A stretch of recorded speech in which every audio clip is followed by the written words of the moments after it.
All right. We are live. Yeah. All right, guys. What's going on? We back. Saturday afternoon football. Oh, football. Oh, man. Got Ohio State versus Rutgers. Week 10 already.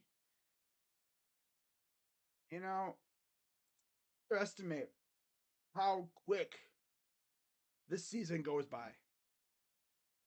Like, here we are. It's already November, right? We are 3 weeks now away from the game. And of course, for Ohio State, they got Rutgers, Sparty coming up. They got a date against Minnesota. And then they got the game. So we're just chilling here, waiting for this game to start. It's on CBS, by the way, for those wondering. Second game of the year on CBS. Ironically, the first game was against Indiana. Now we got a game on CBS against Rutgers. So I guess that's how it's going to be. When we're playing a bum team, they're going to put us on CBS. Or if it's not, Big Ten Network.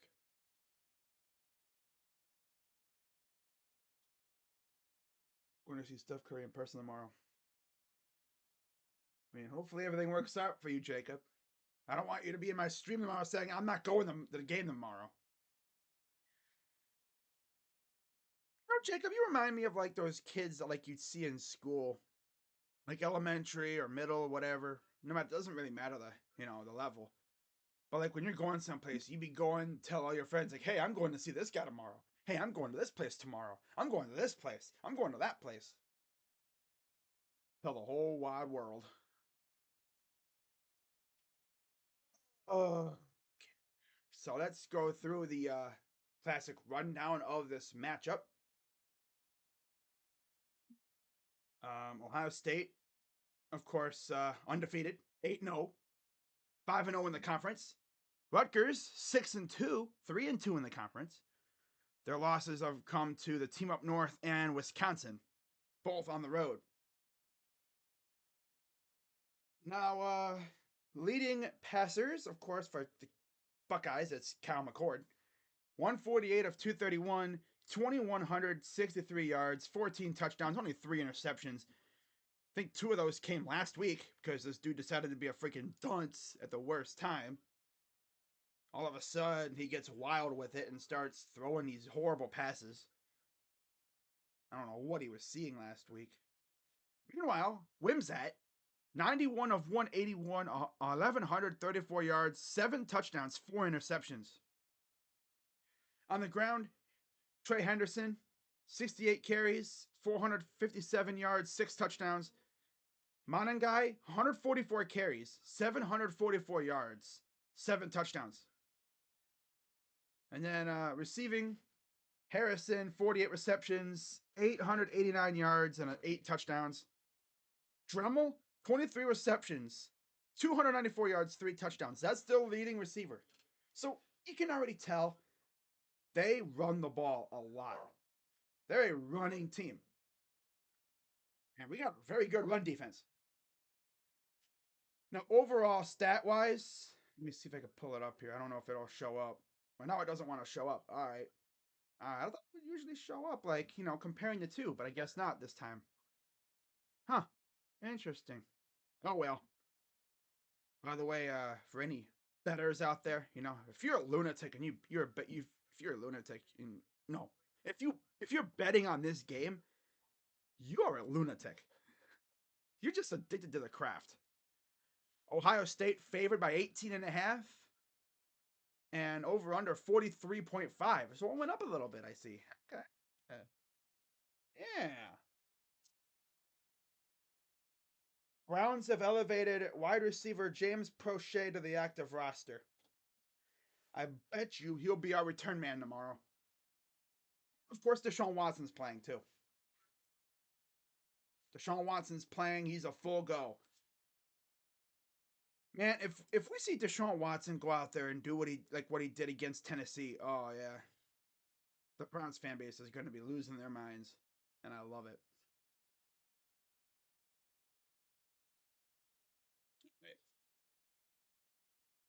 Heck is this tweet that I just saw? Someone who the heck is two pick Needham? Oh, it's a freaking Dolphins fan. Why would they even do this? Stupid. Deshaun Watson to the Dolphins for Tua Achan, their first and a third in this upcoming draft. Why would they do that? Why would we do that? I love NFL Twitter. People just be chucking out freaking random ass trades. Oh boy. But yeah, James Prochet. Oh, Devin Booker's out. Man, I tell you what. Oh, Joey Votto had his contract that declined. Damn, that's tough. He was a legend. But he's gonna be some. That's gonna be weird if he's playing somewhere else. Actually, the A's will probably get him. They'll get him, or some team will. He'll go crazy for him, and then they'll trade him back to the Reds for the playoff run again. I'll tell you one thing, that Reds team's good. Do you hate the Reds? No, I don't hate the Reds. As a team, their fans are just annoying as hell because Cincinnati. Yeah, we're rivals, but we've been kicking their ass for how many years now? They're irrelevant. It's whatever, you know. They're irrelevant. Yep, irrelevant ass franchise. But yeah, the Browns promoted, they elevated James Prochet. So, Ravens fans, you might be seeing him next week. That'll be interesting. Former Raven, of course. Joey Votto is no longer a Red. That's gonna be weird, though. Watching the Reds, because I do get Reds games down here where I live. Watching the Reds and not seeing Joey Votto, oh, that's gonna be brutal. That's gonna be, wait, where's Joey Votto at? Oh yeah, he's not there anymore. Oy. All right, let's do this. All right, so we're about 2 minutes from kickoff. But wait, Clayton Tune will be starting tomorrow for the Cardinals. So if we get cooked by Tune, Jim Schwartz needs to reevaluate his defense.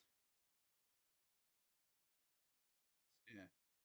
He needs to reevaluate his defense because no way you should be getting cooked by Gardner Minshew, Geno Smith, and Clayton Tune making his second start ever? Maybe his second start. He didn't do anything in the last time we saw him against Seattle. I expect a heavy run game for the Cardinals tomorrow, and they don't even have DeMarcado either. So, should be interesting.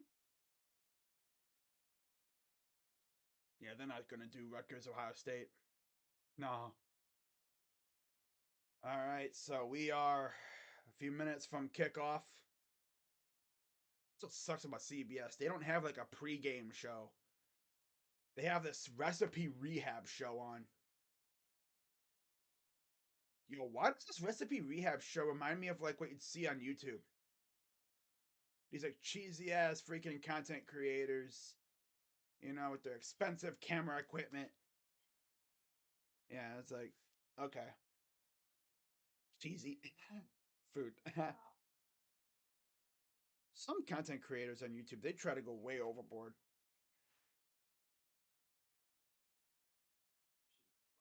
All right, so we should be getting the game time here any minute.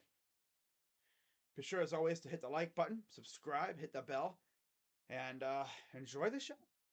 Yeah. Watch when I go and Curtis says, Jacob, they're not going to do that. They have a back to back the next day, so they're not going to rest them against us. They never, teams never do that. We never get lucky like that. We should have won last night. How did DG and Allen do? Because I couldn't watch. Oh, overall, they did good. Not bad for your first game for Allen. Allen was looking like he hadn't missed any time, but he was running well. He was finishing at the rim. Darius was getting wild at times. as you'd expect from him. But yeah, hopefully we can be 9-0. Yep, got you guys winning 30-7 just because, of course. Yeah, I think we should be able to handle our business tomorrow. Browns defense is projected to give me 12 fantasy points. I'm wearing my Garland jersey tomorrow since I can't find the Spider. Of course, you can't find the Spider jersey. What's up? Scott says, let's go Gophers. Gophers play today. Let's see. Let's see what other games we got in the Big Ten. Because now you're going to start seeing the Big Ten race start winding down in the divisions. The West is still a mess, as you'd expect. Big Ten West is just ass. I swear it is so bad.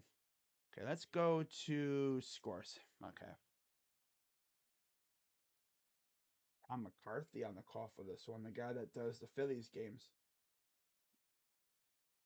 All right, so let's go to Big Ten here. Let's see what we got. Wisconsin, Indiana, bruh. Nebraska, Sparty, nah. Penn State, Maryland should be a banger. Not gonna lie, it's gonna be a banger. Illinois, Minnesota. Okay. Damn, Illinois 3-5. So last year was like a flash in the pan, I guess. That's tough. And then Iowa, Northwestern battle. Although Iowa's 6-2. Purdue, bleh. And then they face Team Up North at 7:30. On NBC again, of course. Buckeyes will be on NBC next week against Sparty. There's a look at a somewhat cloudy-ish, looks like Rutgers, Piscataway, New Jersey. There's the East standings. Ohio State, Team Up North, and Penn State, top 3. Rutgers is in 4th. Maryland, Indiana, and then Sparty round out the standings. Of course, right now it's a race between the two teams that'll be playing in a couple weeks. Tom McCarthy and Ross Tucker. These fans get the pleasure of hearing Tom McCarthy's voice for 162 games. Or maybe 160 some games, because of course they have games that are not on NBC Sports. They're on apps. By the way, next year I have Peacock, so I'll be able to do the Peacock games for the Guardians next year. That'll be fun. Yeah, I might try and get Apple TV too, but I don't know. I don't think that's gonna happen. I don't think that's gonna happen. By the way, since I do have Peacock, do not be shocked, guys, if I decide to maybe stream a wrestling event or something. Just try it out. Dip my toes in the water of wrestling streams. I'd only do like the big pay-per-views. And most likely, if I were to do that, it'd probably be a collab with somebody. Maybe my guy JB Taylor, maybe even Rocha. Might even hit Rocha up if he wants to do Survivor Series. Because, of course, Ohio State plays earlier that day. And it sounds like might be getting some names returning to the wrestling business. Especially a certain Viper. Mm-hmm. Yeah. But there's a look at the defense for Ohio State. 2nd in points, 4th in total yards, 4th in pass yards in the nation. Big difference from a few years ago where our defense couldn't stop a nosebleed. Big difference from a couple years ago. Everyone remembers that Kerry Combs as defense from, 2 years ago. Not ready for that? What's up, awesomeness? You know what's really funny about awesomeness? We be doing the whole community that I'm in, we be just hanging out and live streams, on StreamYard.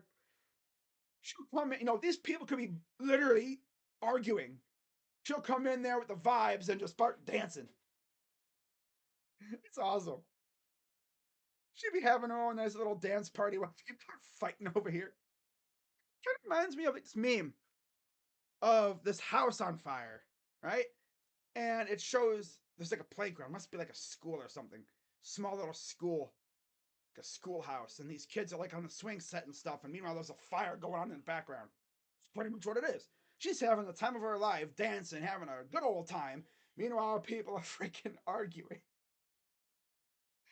It's awesome, freaking awesome. But there's the Scarlet Knights getting ready to come out of the tunnel. White helmets, red jerseys, and then they go to commercial, of course. Gotta get them commercials, right? Gotta have them commercials. Everybody loves the good old commercial. NCAA's been spamming commercials this year. We are wearing our black jerseys. I love those. I'm not ready for the mini game. Yeah, I'm not ready either. That's gonna be tough. But of course, against Sparty, the Buckeyes are wearing their silver bullet uniforms. They're like all gray.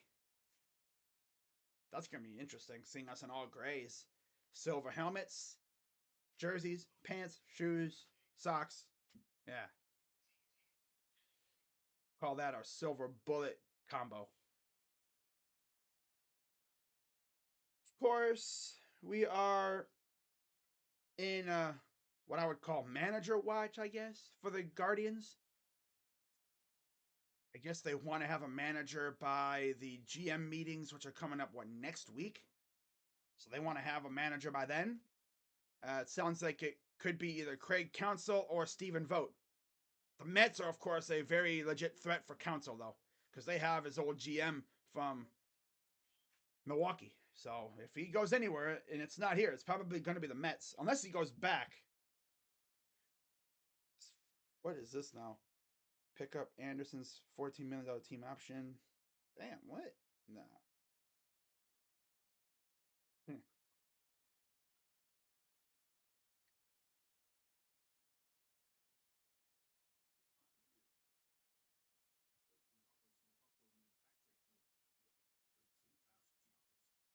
Yeesh. All right. I'm ready for the Ohio State Gophers. Yeah, that'll be a fun game in 2 weeks. All right. So yeah, we should be underway here momentarily. You already know the NCAA had to get another commercial break in before we get everything going. They had to. They can't resist a commercial break. They love commercials. I mean, we're talking about a network that would literally have kickoff, right? They'd have a commercial break, kickoff, commercial break. Although I think they'd only do that, like, if there was like a 2-minute warning. All right, so we should be getting an idea of who will have the ball first. But there's the look at the Scarlet Knights coming out onto the field, 6-2 on the year, so they're bowl eligible for only the second time as a member of the Big Ten. Schiano really brought that team back to somewhat prominence, low key. And you look at the remaining part of their schedule.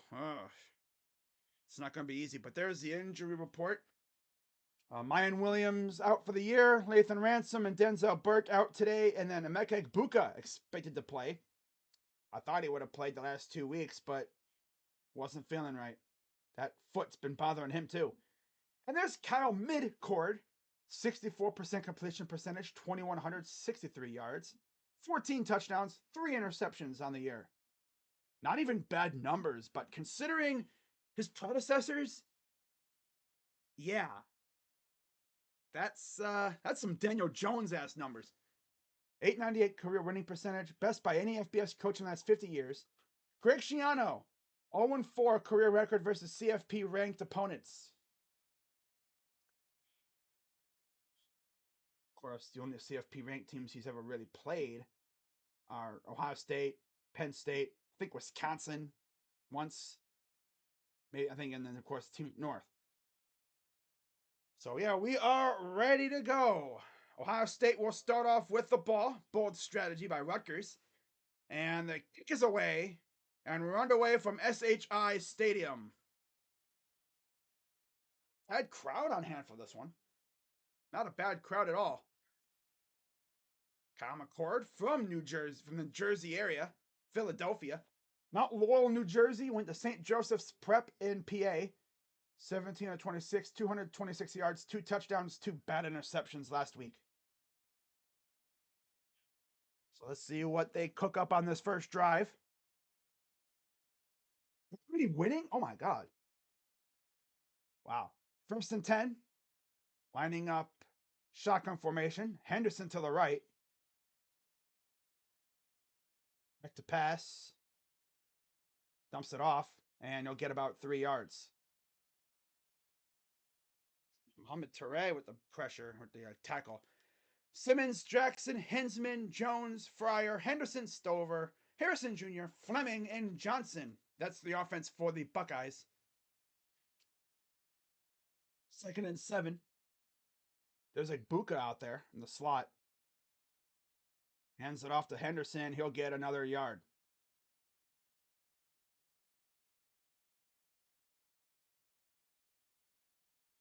Haley, Hamilton, Aiton, Lewis, Jennings, Torre, Melton, Igbinosun, Loyal, Dixon, and Longer Beam is the defense for the Scarlet Knights. Yeah, they have Nick Igbinosun too. How about that?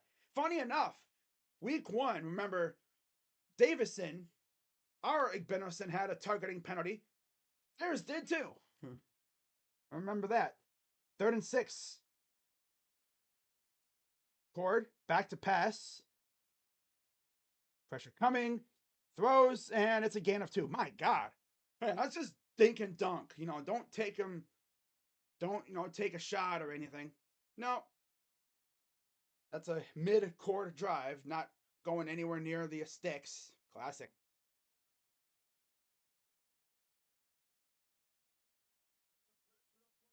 Mid-court, dude. He is so mid. Oh, Kyle. Kyle. I'm not going to say he's ass, but he's very mid. Very mid. God, everyone's stacked over to the right.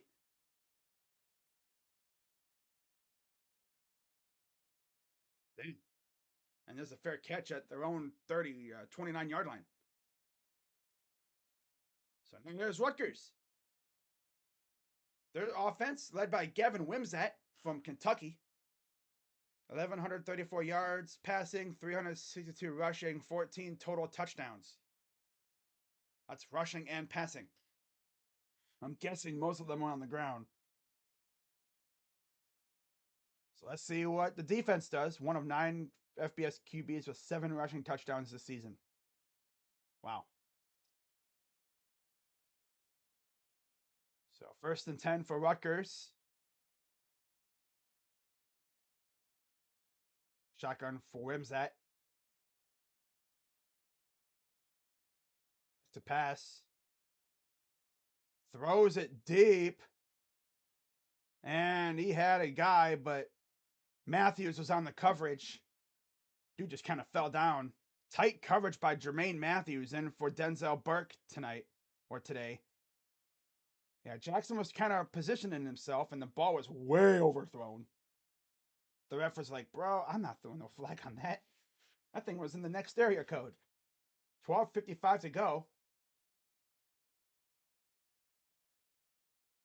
2nd and 10. Wimsatt in the gun.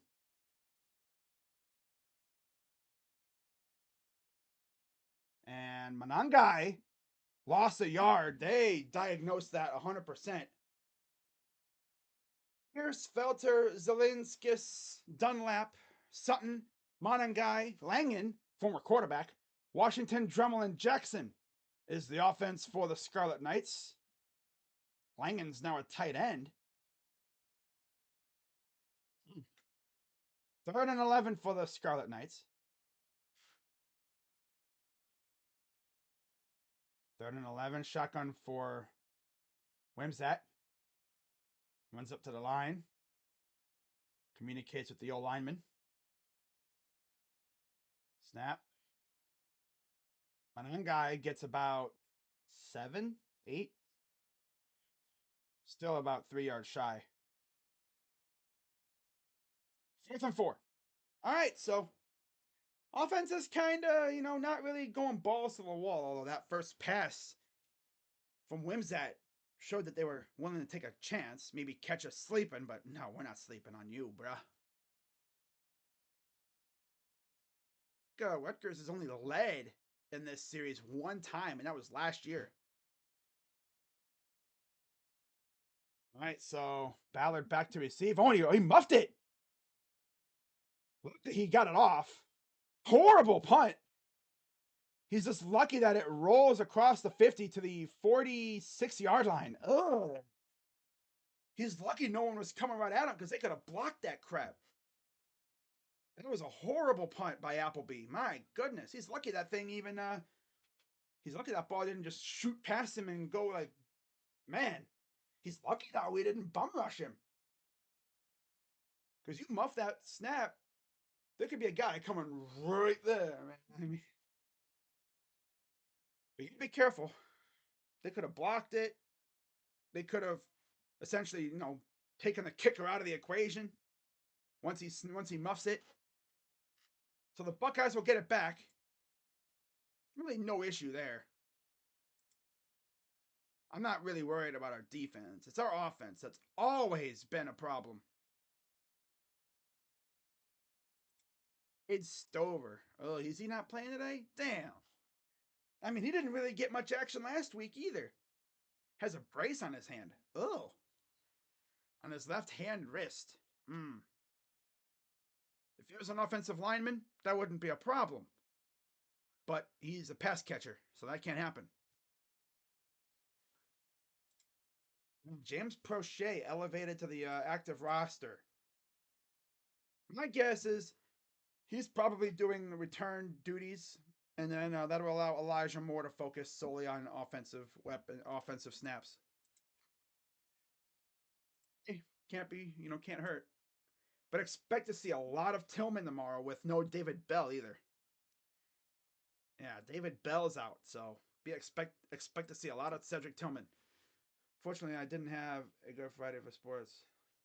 Damn, your high school team lost? That's tough. Yeah, last week was not fun for my teams, to be honest. Browns lost. I think the Cavs lost. Blue Jackets, I think, lost too. Oh well, it happens.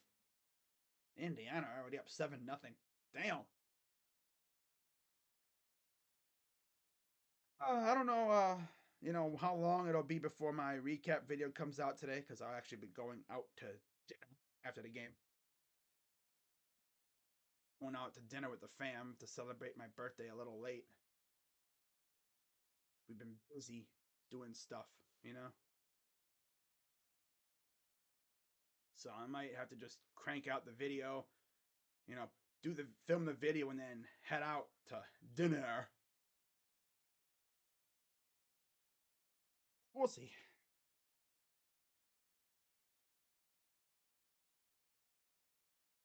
But look at this. So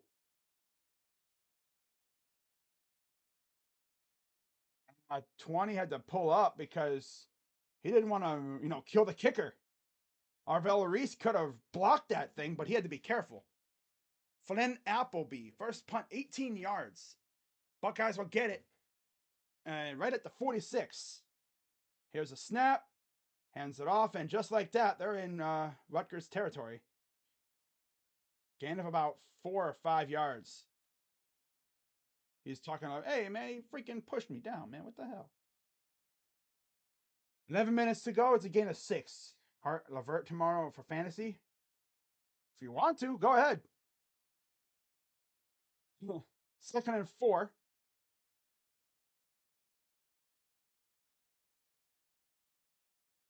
Shotgun.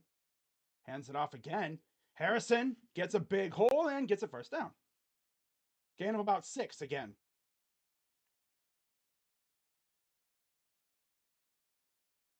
5 games, 155 rush,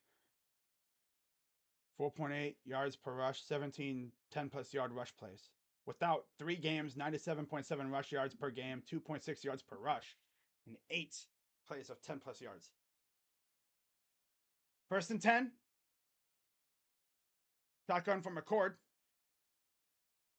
Hands it off again. And there he goes to the open space. Gain of 8.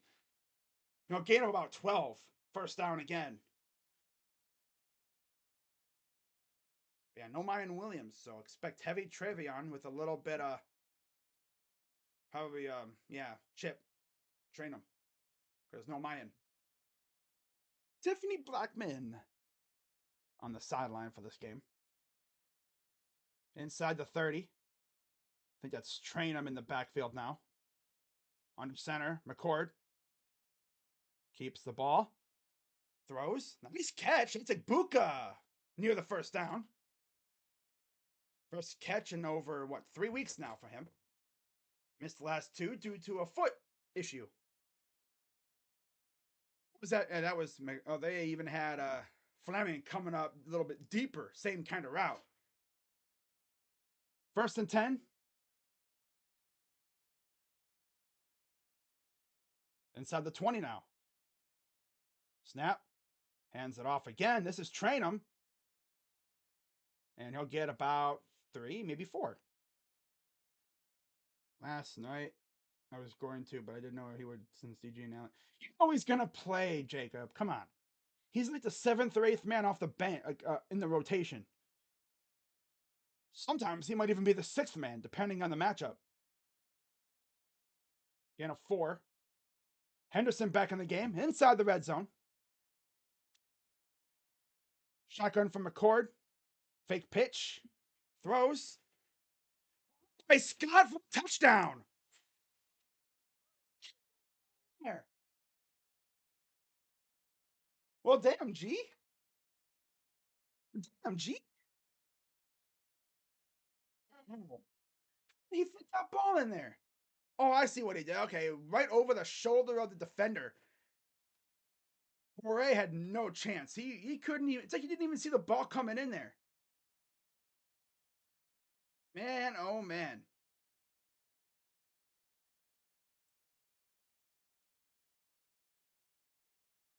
Scott got him back on that catch, though.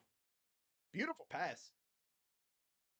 Poirier had no chance. He didn't even see the ball coming. It's up and good. 7-0 Buckeyes. Gee, Scott. Now a tight end. He used to be a receiver. But since we're so deep at receiver, they said, hey, yo, G, you bulk up a bit, work on blocking. You can be a tight end. And he's honestly been all right, He's been really good, and we're probably going to see a lot of him, especially with no Stover. But yeah, Buckeyes score right down the field. Take advantage of that horrible punt.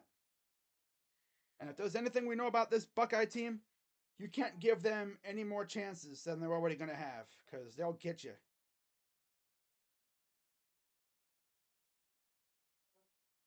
And no, by the way, also, no tackle elevations either. Just Prochet. So that means DeJuan should be good to go.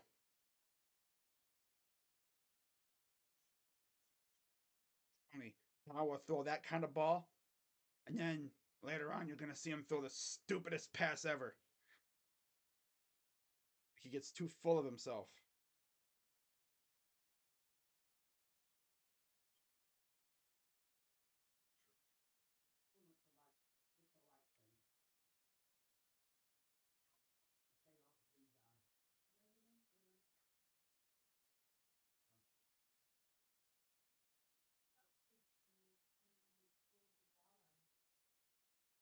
All right. So good start. Good start.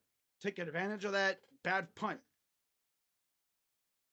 Got to do that, man. You got to take advantage of those crappy things right there. That horrible punt. They were lucky that we didn't block the punt. We scored right there. We blocked that punt. Who knows who comes up with it, though? That's the thing. But it doesn't matter because, yeah. Yeah, we need Cal McCord to go crazy. We need it so bad.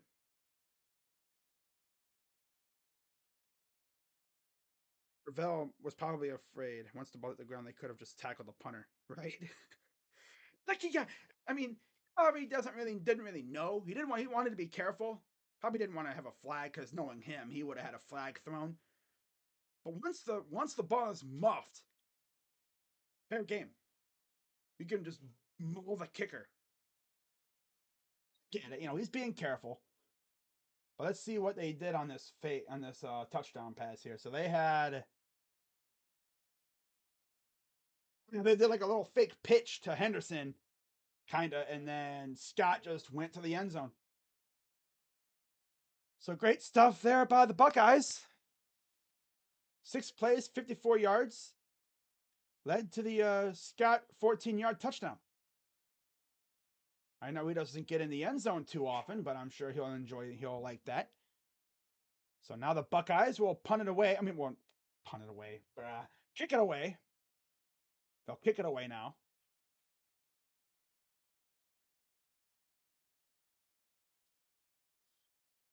And they kick it away. End zone touchback. Now we're going to see Rutgers back out there.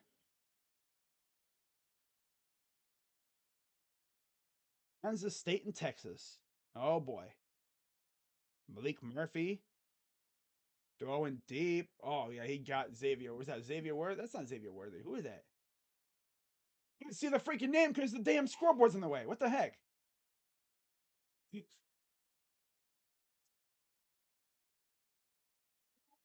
All right, 1st and 10. Wim's at. Yes, Manan guy to his right. The running back's to his right anyway. Shotgun. Snap. Gonna keep it, and it's gonna go from maybe 3. Like I said, this is a heavy run team. Hancock, Proctor, Styles, and Matthews. That's the lineup. It's crazy. You have one freshman starting, and that, of course, is Matthews in for Burke. That's the defense for the Buckeyes. One of the better units. 10 points allowed per game. Second fewest in Big Ten. Damn. 2nd and 6.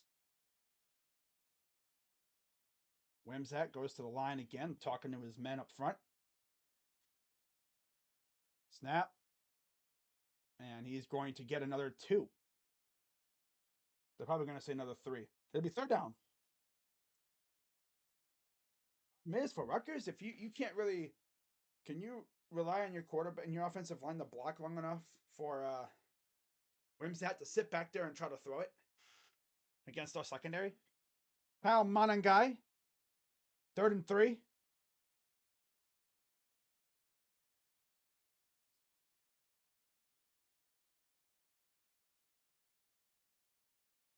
And in motion. Snap. Back to pass. And overthrows his man. And 4th down.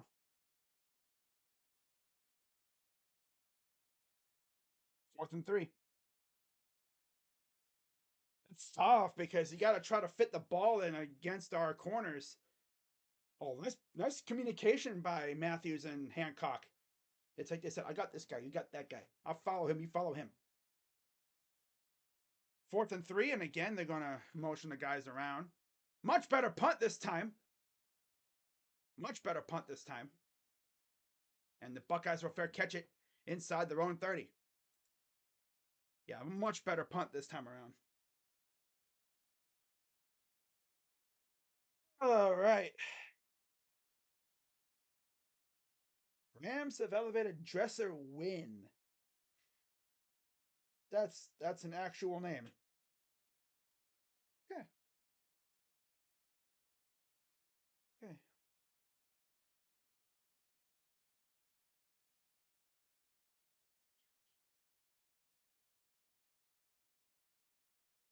All right, let's see what the Buckeye offense can do on their 3rd drive.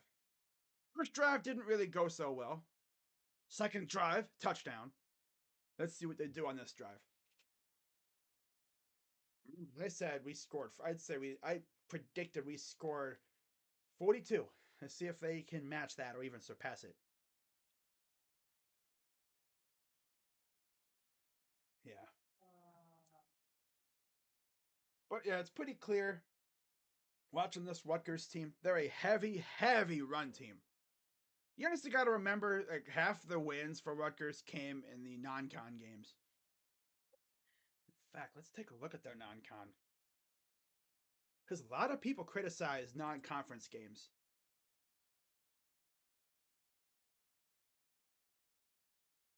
Rutgers adds Howard to their schedule next year. Interesting. Interesting, interesting. So this year they had Temple, Virginia Tech, and Wagner. Next year they got Howard, Akron, and Virginia Tech. And then, of course, you face Washington, UCLA, and USC in the Big Ten. 25, they have Ohio non-con. 26, UMass. 27, Akron. 2030, Kansas State in a home and home. In Kansas State in 2030, 2031 will be at home. So they got that all set up 8 years down the line. Damn. 7, 8 years down the line. It was the Rutgers cheerleaders. But yeah, they beat Northwestern, beat Temple, beat Virginia Tech, got smacked by the team up north, smacked Wagner, lost to Wisconsin. They've won 2 straight, beating Sparty and Indiana, which that's nothing to really, flex because those 2 teams are kind of ass, especially Sparty nowadays. They fired Mel Tucker. We'll see who they bring in, but you see that drive the last drive started at their own 46 because of a horrendous punt. See what they do on this drive. Starting a little bit deeper at their own 27-yard line. Shotgun. Pistol formation for the Buckeyes. Hands it off to Henderson. Gets dragged down by his jersey damn near. Gets about 4. Second down.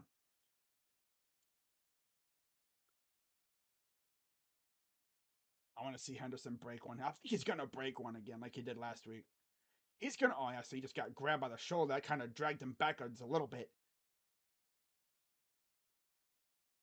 But if you look at the Rutgers helmets, they have the American flag. There's Cade Stover. I'm guessing he's not playing today. 2nd and 6. Back to pass. I mean, he could play. Oh, breaks the tackle. Gee, Scott. Look at this dude. Ooh, pick on him. Oh, gee. Breaking a tackle, getting a first down. Wow. Okay. Okay, G. G? Yeah. I mean, technically, they could use Cade as like an extra blocker because he is pretty good at blocking. Use him as like a 6th offensive lineman if you really have to. Back to pass. Throws again. This is Henderson out of the backfield. Gets about 5.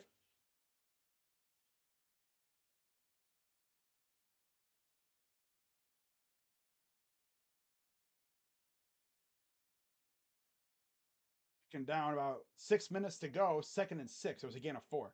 It's Brian Hartline, the key piece on the coaching staff in terms of recruiting. Shotgun from McCord. Snap. Play action. Throws. Caught right at the marker. Right at the marker. Let's see what they give him. It's going to be a first down or 3rd and 1. He caught it right past the marker, so we'll see. That's a Mecca Buka. So they will give him the first down because he caught it beyond the marker. There's Brian Hartline, the offensive coordinator, wide receiver coach. Wow. First down and 10. 6 first downs already for the Buckeyes. Back to pass. Pressure coming, and he gets sacked. Yep, they brought the late bum rush. That's Torre.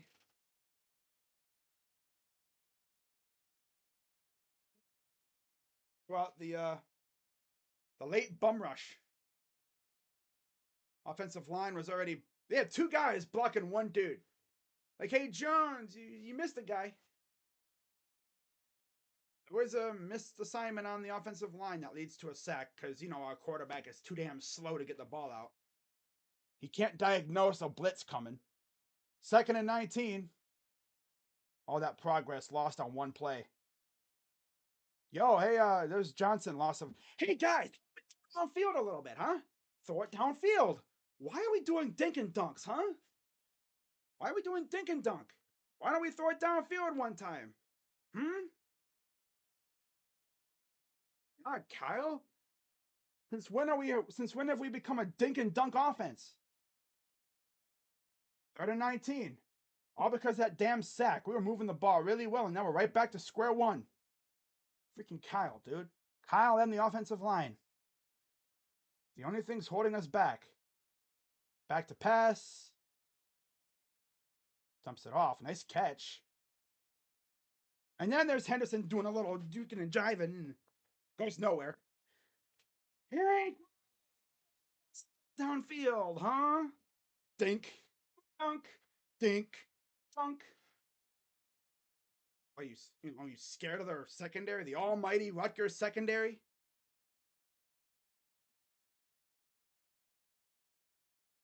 Oh my goodness. Dink and dunk. Dink and dunk. Dink and dunk.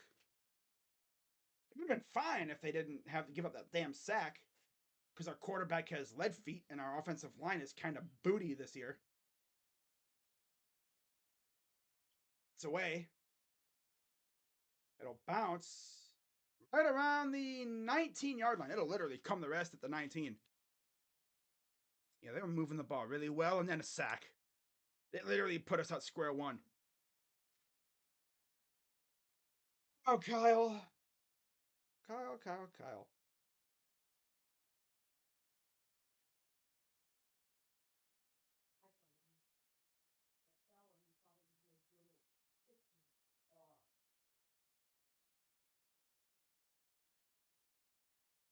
Wow.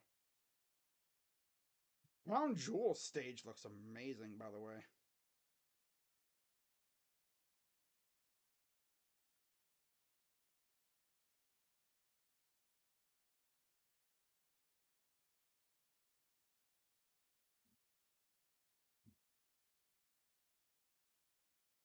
Hmm.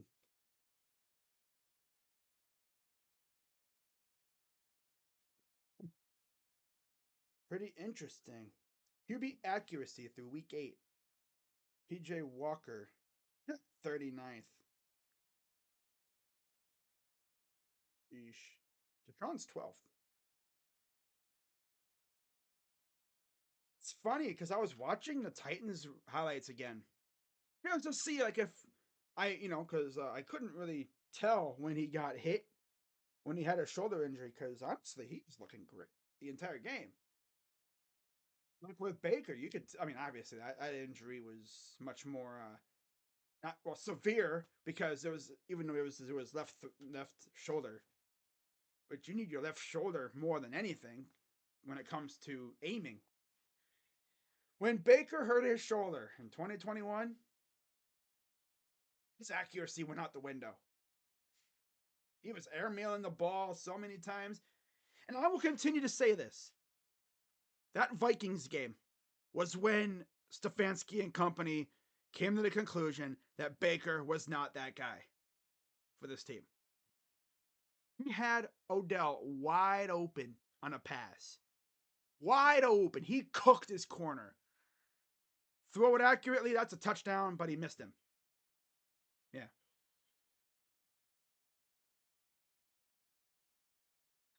This offense is something else.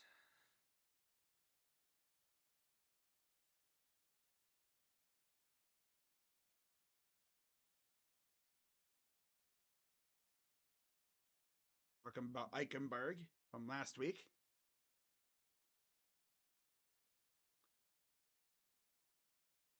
Oh yeah. There's Jim Knowles, defensive coordinator and linebacker coach. I didn't know he was the linebacker coach too. I just thought he was the DC, but okay. Came over from Oklahoma State 2 years ago. Last year, actually. Yeah. Last year was his first year as our DC. Shotgun for Wimsit. And again, they're running it with I think that's Monangai again. Gets about 3. Eichenberg with the tackle. It's Brown, I think, that had the run. Okay. 16 plays, 81 yards, 6 first downs for the Buckeyes. 7 plays, 17 yards. No first downs yet for Rutgers. They keep doing this. I don't know if they're going to get a first down at all. It happened at some point, you know that. 2:40 to go in the first quarter. Shotgun. 3 receivers. Brown gets about 2.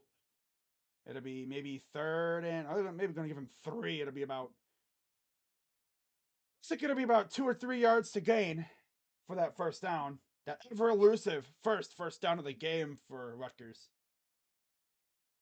I literally said heading into this game, reading the stats, this team was a heavy run team. 3rd and 2. 2 minutes to go here in the first. 3rd and 2. Can they actually get a first down here? Let's see. Shotgun for Wimsat. Snap. Back to pass. Push it coming. He overthrew Trammell. He was open, man, but he just overthrew him again. I'd be throwing stuff if I was a Rutgers fan right now. I'd be like, damn it. I'm going to use this empty tissue box, all right, to show what I would be doing if I was a Rutgers fan right now. I'd see that and I'm like, please, God. And then he throws up. I'm like, God damn it. I would have punched a wall. He got past Hancock. All right, so here's the punt. Oh, Denzel Burke today, of course. Jermaine Matthews taking over for him. That's away. Fair catch. On the same spot as last time. 31. So, yeah. They're still searching for that ever elusive first down. Scholar athletes Donovan Jackson and Mayan Ahanatu. I think Ahanatu is not even playing today. 3.64 GPA, education and human ecology for Donovan. Labor studies and employment relations for Ahanatu. Let's have a much better drive this time, guys. Come on. We've had the ball 8 minutes. Minute 36 to go here in the first.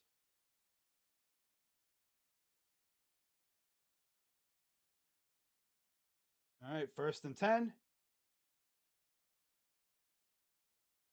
Hands it off again, and Henderson gets about 5, maybe 6 yards there.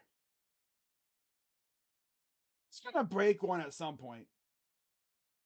You can just tell he's going to break one.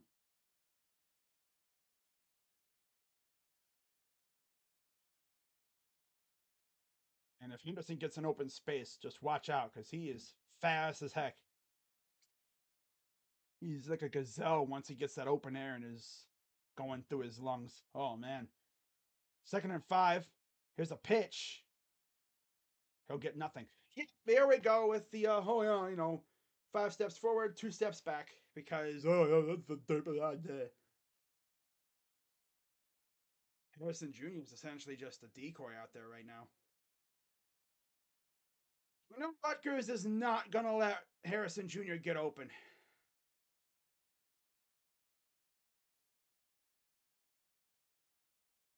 3rd and 7. 30 seconds to go here in the first. Henderson's going to motion out wide. Back to pass. Sack. Oh, nice catch by Buka. Gets near the first down. I thought he was going to get sacked, but he avoided the sack.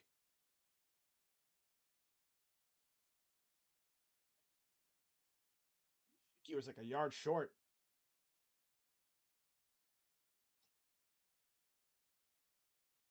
Yeah, it was open too. He probably could have got it. He juked nobody. Oh my god, Ibuka. He probably forgot he didn't know where the sticks were. Literally could have just took off and got a first down, but he didn't know where the sticks were. That's out. That's the end of the first quarter. This team derps just like the Browns do. Get in their own way. That's the problem. My teams just love getting in their own way. This is the first time I think I've seen Ohio State really get in their own way. Usually they're very methodical. Wow. Usually they move with such ease.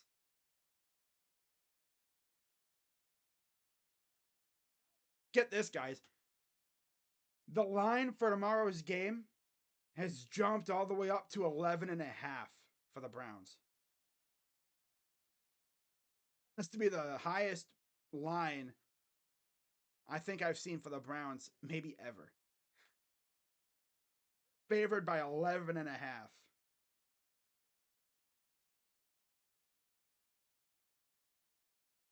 Some mania-esque, huh? Damn.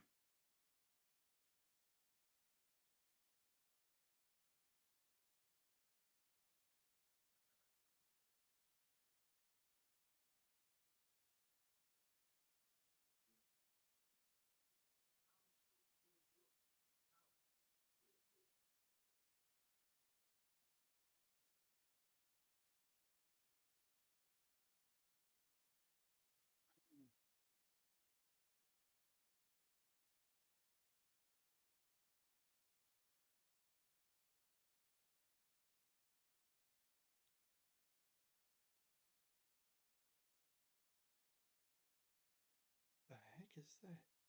Luka and Jokic aren't phased by the NBA. Well, of course. Look at what they played in. They played in like freaking Caucasus leagues, like around the Serbia and Croatia. Someone said they're playing in an Inferno match outside too. That looks dope. Flares. It's one way to light the arena with flares. Oh my goodness.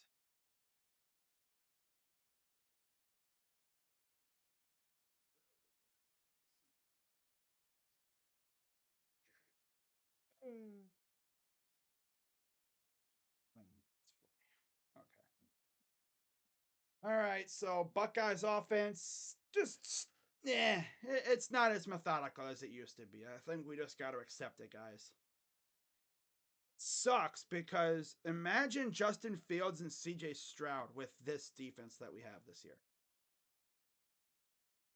Like we would be undefeated, but my God, they'd be putting up numbers.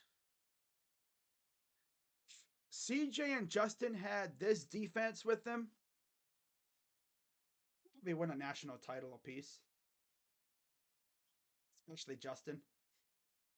Yeah, especially Justin, because nobody was stopping him.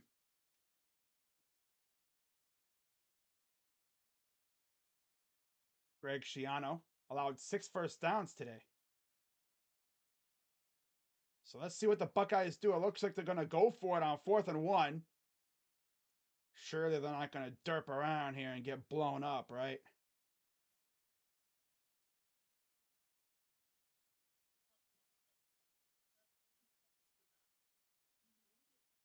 Gun and the pistol. It's not. And across the line. I think he might have got it.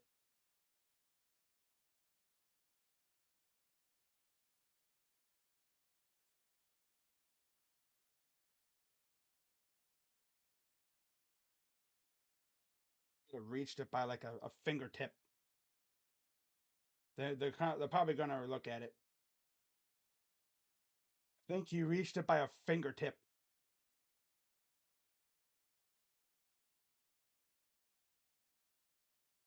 Offensive line's always been shady.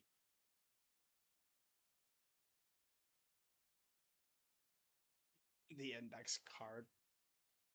Watch him be short. I think he got it, but we'll see. Yeah, he got it by a fingernail, I think. Yep, he got it. A fingernail, literally by that much. He got it by the tip of a ant's penis. As they say, he got it by a fingernail, by a hair follicle. And he rolled over and got the first down. Now they're going to review that. He crossed it right there, I think.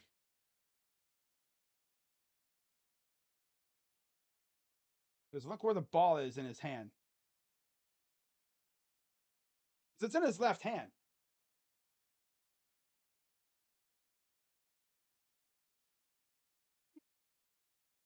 Yeah. The ball's in his left hand, and when he stumbles over the line, it's over the line. So that's a first down.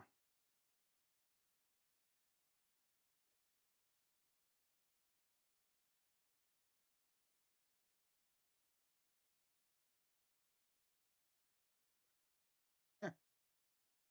And again, he could be short.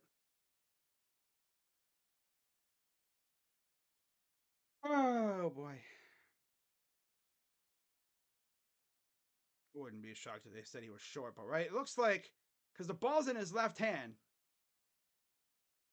when he goes across right there, it's across the line before he goes down. So it's got to be tough. Oh, Ryan. Ryan Day, Ryan Day, Ryan Day.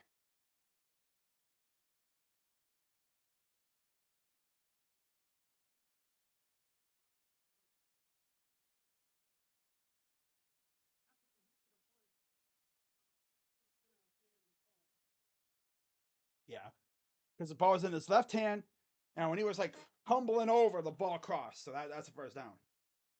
So Shiano's like, darn it. Thought I could have pulled a fast one there and got it. Like, darn. So Buckeyes drive continues.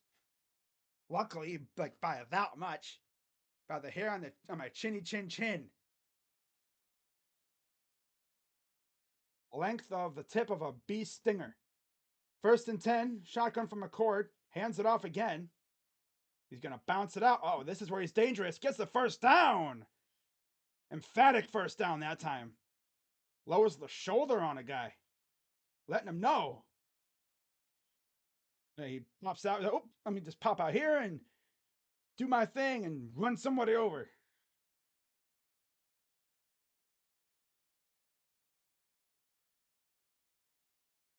First and 10, inside Rutgers territory. Fleming motions, hands it off. Oh, no, they're going to fake it. Dumps it off to Henderson. And he goes down after about 3 yards. Yo, Kyle, since when did you become a dink and dunker, bro? Come on. All this dude is doing is dink and dunk, dink and dunk, dink and. Ooh, Bears and Montez Sweat. Ooh, an extension. That was quick. 4-year extension. Wow. That was quick. Thought they were gonna like wait, but no, they said you're not waiting. No, no, we're signing you now. Barely been in the building 3 days and he's already getting an extension. Second and 7. Oh, and he dropped it. Kyle, you're so mid, bro. You're so mid. I think Fleming might have hurt himself a little bit. God, Fleming McCord is so mid, dude.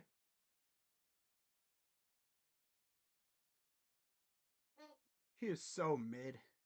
He's a dink and dunker. He's. We're not a dink and dunk offense, bucko. Throws it at the ground.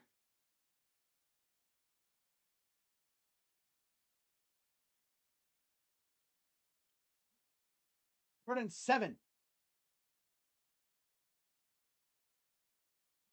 Back to pass. Throws it. He's got a man.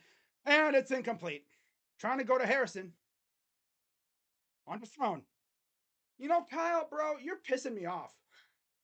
You're really starting to piss me off, bro. You had Harrison open, too. Harrison got past his man, but he underthrew him. Dude, McCord is starting to really piss me off. No wonder it took them damn near 3 weeks into the season to decide a starting quarterback. Because they're both ass. Evan Brown ain't doing much. He's a running quarterback. If I swear, if Keenholz came to spring camp, I bet you he would have won the job. And it'll go into the end zone for a touchback. He would have won the job had he come to spring camp. I mean, usually if your starting quarterbacks are ass, wouldn't you go to the portal to look for one? They didn't do that. I mean, they did, but they got Tristan Gebbia from Oregon State. And he's not even really a player. He's more like a coach, it seems like.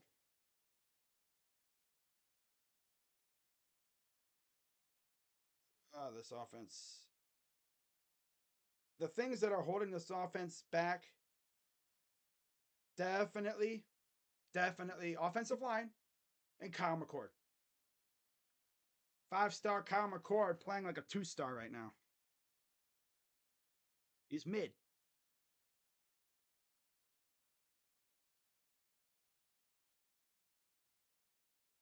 McCord.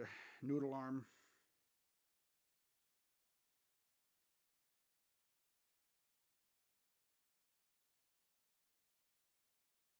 Under through to Marv.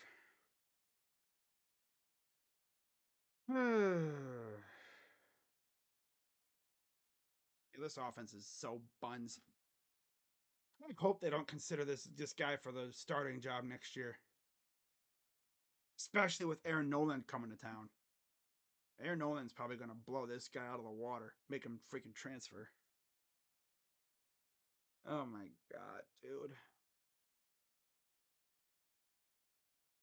Devin Brown wouldn't be a bad idea. He can run. But like CJ Stroud had come back, this game would be like 21-0 already. See why I had us scoring only these 42 points? I think by the end, I think we're going to start scoring a lot. But this offense is really just.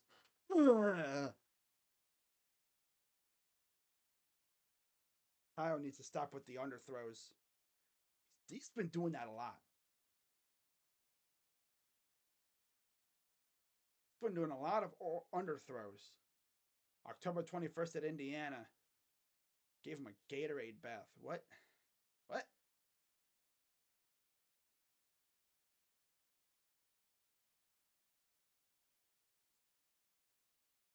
So Rutgers will get it back here. 6 wins, most since 2014 when they joined the Big Ten. First Big Ten record. 3-2, 3-15 in the last 2 seasons. 5 consecutive home wins, most since 2011, 2012.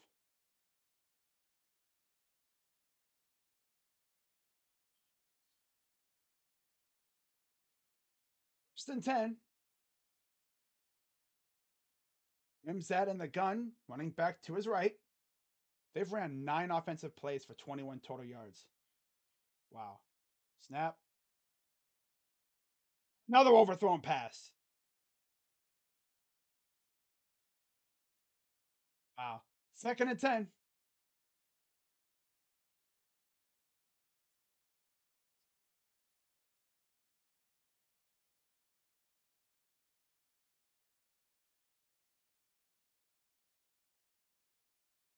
Second and 10. Okay, so look like they're going to bring a little bit of pressure here. Oh, they backed off, it looks like. They're kind of like fading, like, oh, I'm going to come after you. Here's a run by Wimsat. And they're actually going to get a first down. Wow. They have the quarterback run the ball and they get a first down. That's their first down of the game. Come into the second quarter to finally get a first down. And it was their quarterback running it, too.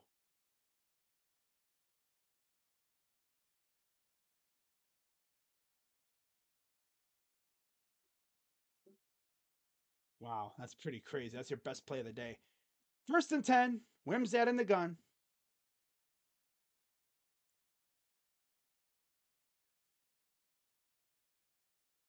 Another run. Gets about 7-8 yards. Wish our offense wasn't essentially not dead, but it's very limited. Quarterback play has been booty all year for the most part. He's had some good games, but nah. Nah. We all know if CJ was our quarterback, I bet you we'd be blowing these guys out right now. It'd be like 21-0. We'd be scoring on every play, on every drive. Second and 3. Snap. They're going to run it. Oh, he met at the line. Loss of at least 1, maybe more. There's Josh Proctor. No Lathan Ransom, so Proctor getting that work in. Love it. So Tribe comes right up to the line of scrimmage and meets Monangai and Yeah, and then Eichenberg finishes the job. His job holding him there until reinforcements came. 3rd and 3. 0 for 3 on 3rd down. Gonna run it again with the quarterback, and he's met at the line. I think he's short. Yeah, he's gonna be short by about a yard. They tried getting past with the quarterback run again. 4th and 1. Oh boy. And it looks like they might be trying to go for it here. It looks like in that no man's land area. I don't know, man. If you don't get it here, that's ballsy because if you don't get it, no, they're gonna call timeout. I think.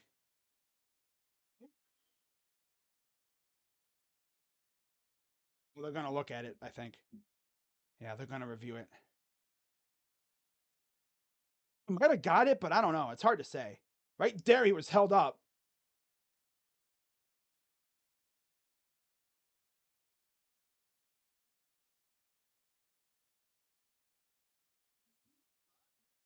Yeah, you can't really tell where his knee went down.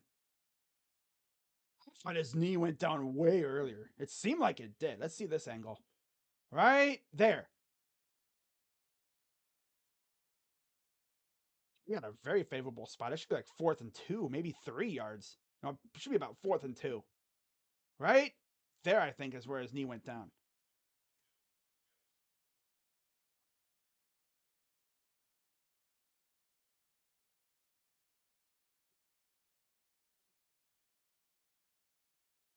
Right there.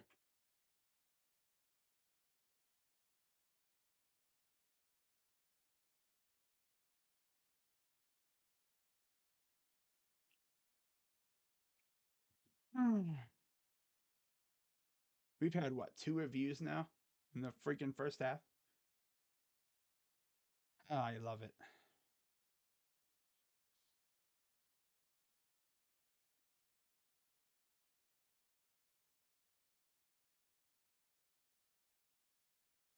Yeah.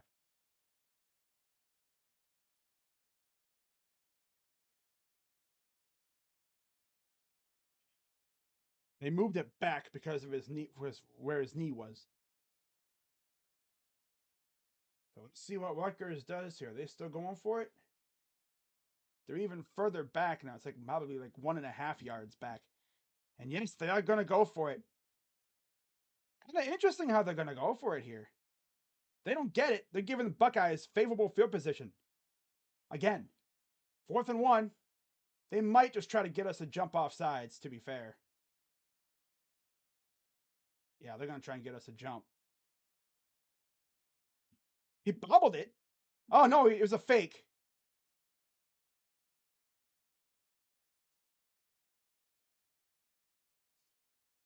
Oh, they set that up perfectly. It was like a fake bobbled snap, and Monangai ran it all the way into the 10. Buckeyes were like, "Oh my god, he muffed it," but no, that was a design play. Of course they fake it. Oh, I see what he did there. A handoff underneath. Wow. Of course Shiano gets tricky like that. He's always like that. McBenison just yeah, Davison McBenison was the last man between a touchdown there. 1st and 10. Knew they were probably going to get tricky. Overthrows his man by 20 yards. I want to turn over here. Crazy would it be if we got a pick six or something? First 40+ yard play allowed by either team this season. Damn, that's crazy. He was on a freaking trick play. Pretty crazy how you got to get tricky to get a 40+ yard play on us. 29 trips, 21 touchdowns. Wow. This is probably the best defense they've played all year. 2nd and 10. I want to get a freaking strip sack or something here. Get a pick. Snap. Wimsick gonna run it. Gets about 3. Down. Hold them to a field goal here. All that trickeration only to end up with a field goal. That'd be tough.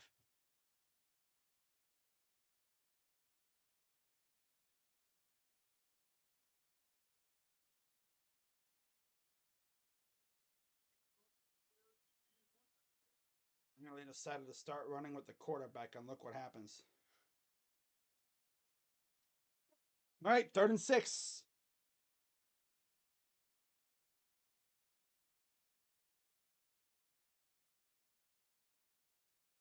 You're gonna run it, and he'll get stonewalled.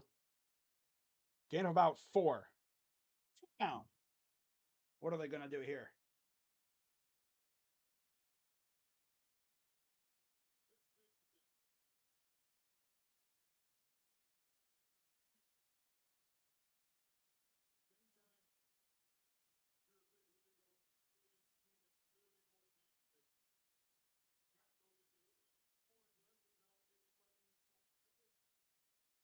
So they're gonna go for the Jai Patel coming in for the field goal here to try to get him on the board.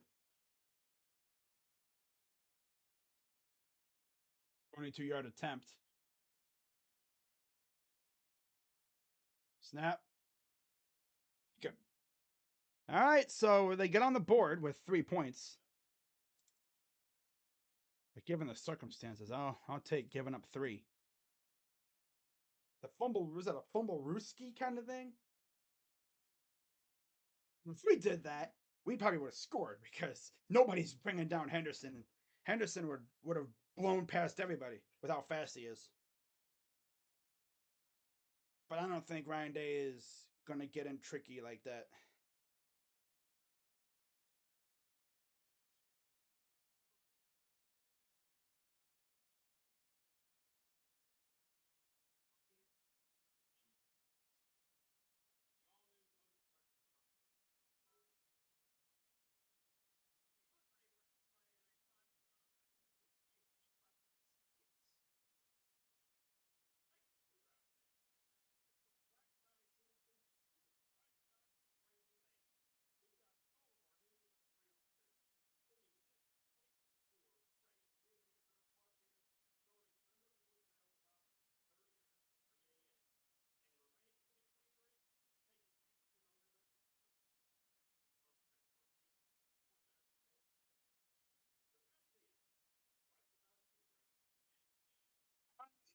That's how about the offense actually wakes up here, right? Yeah. I still can't get over last night though. Cavs really had a 34-point third quarter, and they still lose because the team is so prone to just going away from what they do best. Mistakes at the end. They were up by 4, and that lead disappeared hella quick because they just derped around. They derped. Obviously, if you guys have watched the channel for the last year or so, you know that when my team stinks at the worst time, I always say they derp. They derp around. They just, as I said yesterday, they forget how to play basketball. Montez Sweat though, wow, they're not back. Come back to bite them. 4-year deal. Ooh. Yeah, you figured they were gonna extend him. They don't send away those picks to not extend him. That'd be the most Bears thing to do, though. Let's be serious. Would definitely be the most Bears thing to do.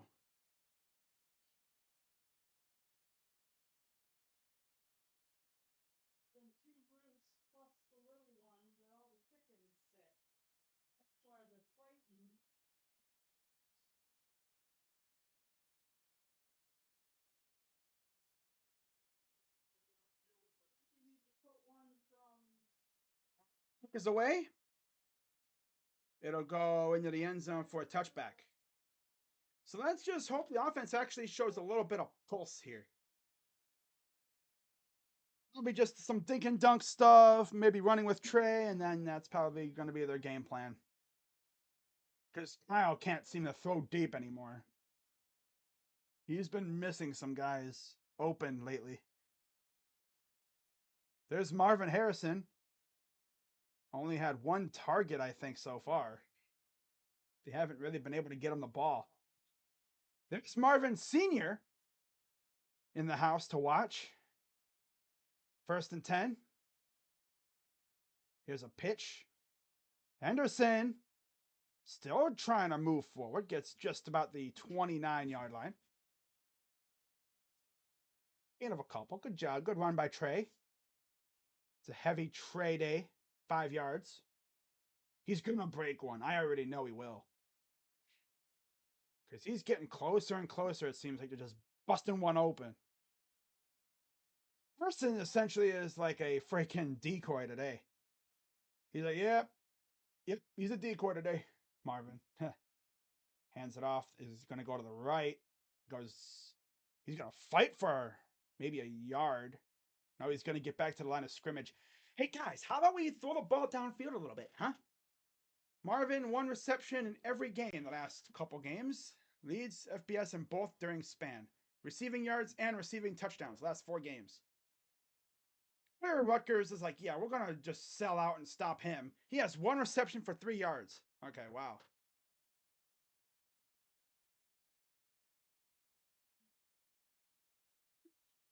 Third and 5, empty backfield. And another drop. Stop freaking dropping the damn ball. Come on. He was wide open. Of course, he can't catch. Do these guys like... Is Marvin the only one that lives at the jugs machine? Beautiful pass, too. Wide open, in the hands, but he closed his hands too quickly. Come on, G, you want to actually get more playing time, you got to catch the damn ball, bro. God. The punt coming up. It's going to fail. Flags.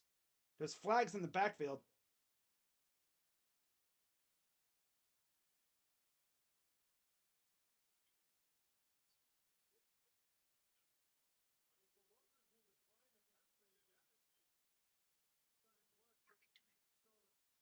What are you doing? We're derping. Hey, let's do a trick play. Why are we getting tricky? Ohio State just, again, can't get out of their own way. I don't know why you're trick play. Why are we running a trick play? Huh? Why a trick play? And them deep? And let your defense go to work. No,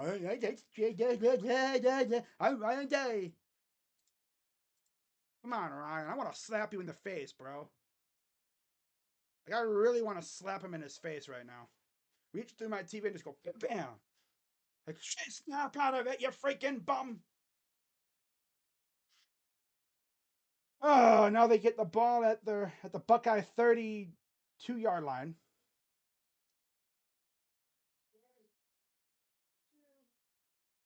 Set.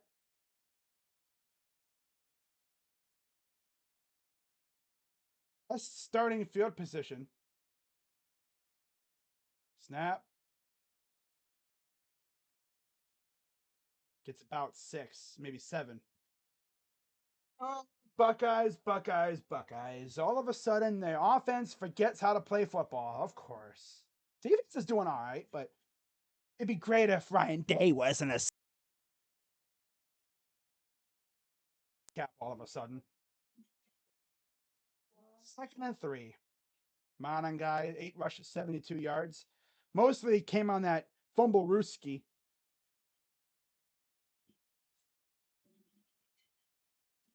2nd and 3.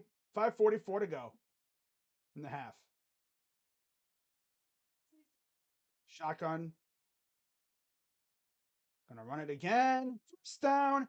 Pops it out. Oh, almost got clocked from the side there. Gets the first down.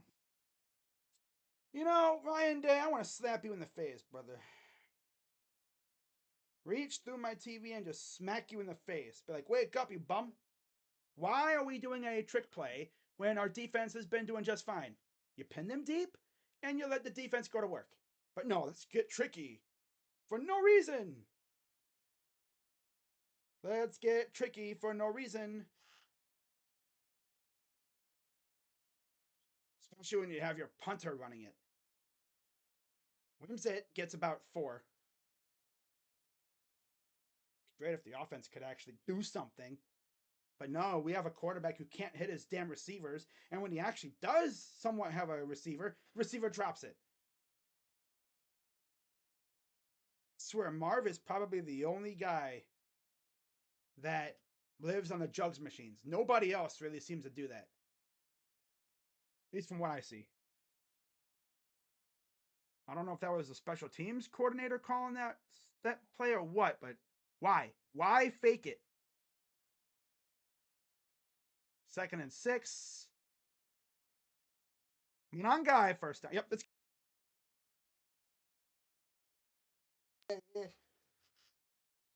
hey, Ryan Day, how about you get serious, huh? No, you don't want to get serious? Day might honestly be the most unserious coach we've had. And again, a quarterback is unserious. This whole team is just ass today, I guess.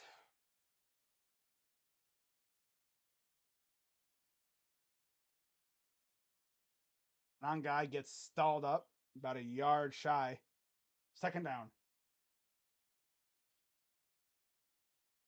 It's really going to be 10-7 because we are here deciding, hey, let's fake it. If you're going to fake it, why are you running your freaking punter? Do like a fake with a gunner or something. Maybe you have one of the up men take it. It's awfully deep, though, to do that. Especially when you're in your own territory. I could see, like, if you were, like, within maybe the 45 or near the 50. And they blew that up. Loss of, like, a couple. 3rd down. At this point, have one guy just murder the freaking running back and then just you focus on those two. Hasn't been able to really throw the ball. It's been all been running for Rutgers. Ryan Day, how about you get serious, bucko? That'd be great if you could get serious for once. Get serious, please. He is insanely unserious.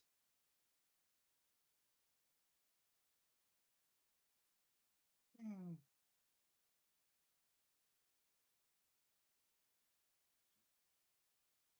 I don't know why you even tried to fake.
Oh, dear.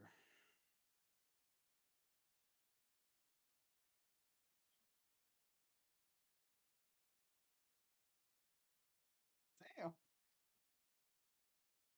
Uh,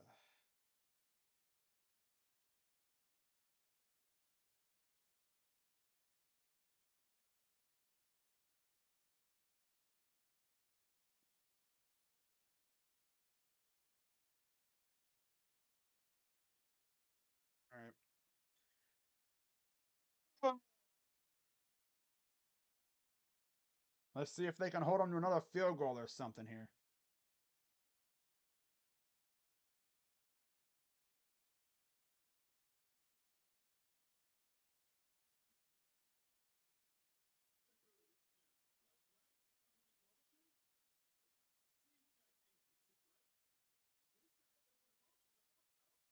Oh, yeah, Proctor. All right, so this is third down, third and goal. Click on again. Snap. And he gets nothing. Kind of ran into his own man a little bit there. And nice job out of the defense to just kind of force a log jam in the area. They didn't really let the receiver get any room. That's the first pass completed, too. See, he kind of bumped into 14, and Proctor was right there. So they get nothing. Fourth and goal. Let's see what they do. Yep, they are going to probably go for it here. You kind of have to. Because you know at some point Ohio State's going to get its act together, and this game will be over once that happens. Oh, by the way, Ohio State called a timeout. I didn't even know. I didn't even know. See what they do here. They might just call time and yeah. I'm out, Rutgers. That's probably going to go for the field goal here. State needs to wake the hell up. My God. But that's just the way this offense is going to be this year, I guess. Quarterback is a derp. Offense is really good, aside from him. Yeah. Offense is really good besides him.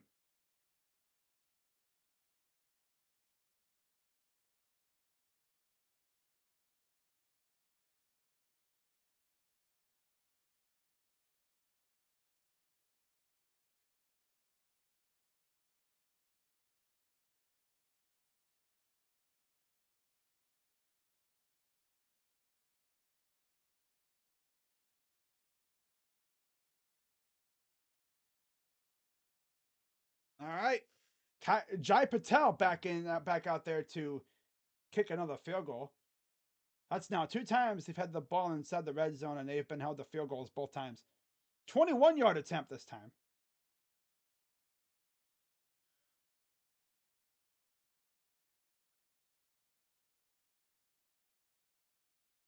Snap. Good. Oh, I thought he was going to miss that. Oh my God. But he made it. That thing hooked a little bit. I said, oh, is he going to miss that? But no, he made it. 7-6. Yeah, this offense is not serious at all. Not serious at all. Nope. I don't know why Ryan Day all of a sudden became unserious. But after trying to run a fake punt, which makes no sense, considering how far back Marco was, he's already, 10 yards behind the line of scrimmage, if that. To mention the distance to the to the first down itself, that's kind of stupid. I don't know why you even try that. See, like if it was 4th and 1 or a half an inch, you go for it. But no, not there. You just pin them deep and let your defense eat.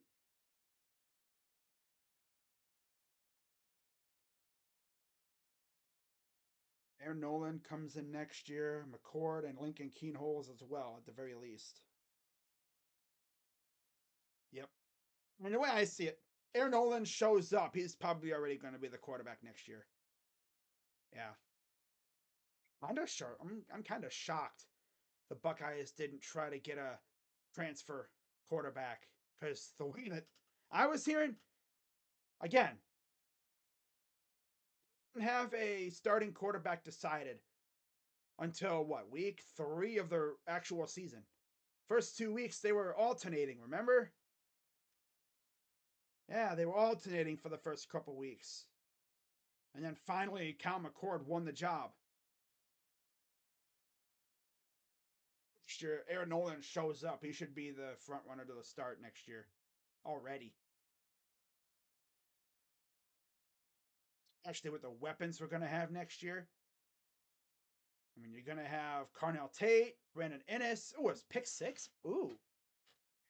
Damn, Clemson beating up on Notre Dame? Ugh, Notre Dame, what happened? How did you get your ass beat by Clemson? Damn, especially this Clemson team, which is not very good. They're 4-4. They're booty. They're not good. 9:45 this quarter. They've flipped the script on us.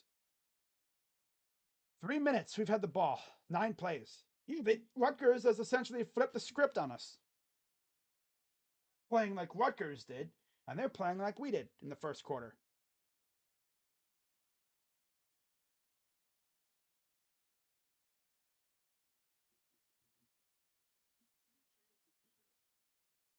All right, so there's Xavier Johnson back to possibly receive the kick. He's just going to spectate it going into the end zone, most likely.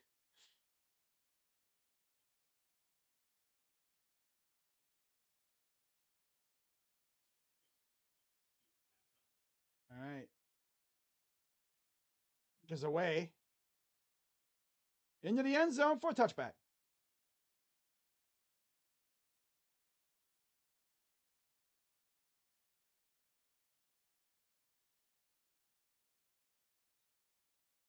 Won the Heisman Trophy for Johnny Rogers, Tim Brown, Desmond Howard, and Devontae Smith.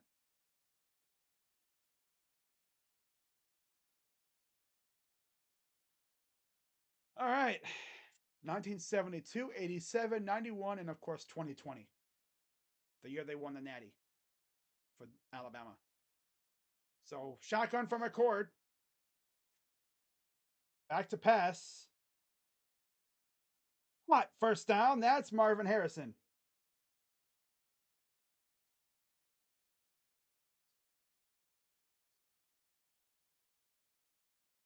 His throw. Back to pass. Throws. Picked off. Freaking McCord, dude! My God!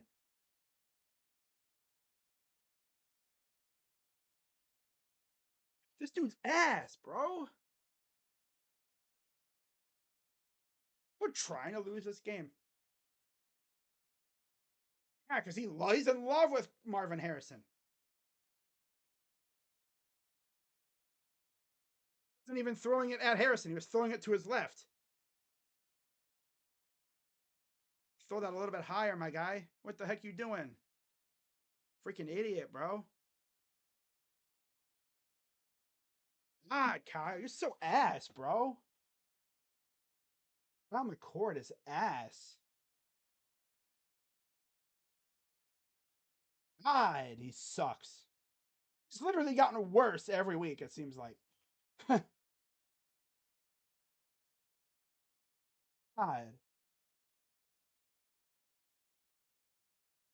Rose. Almost. Igbenison almost had a hand on that one. Minute 42 to go in the half. Oh boy. McCord is so ass, bro. He can't even hide it anymore. He is ass.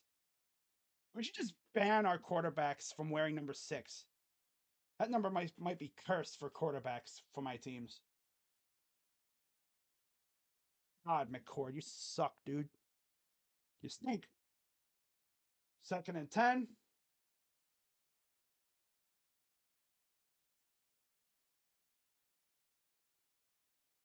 Coming and he'll get back to the line of scrimmage. He's lucky he got back to the line. Safety was coming in unblocked, ready to lay him out.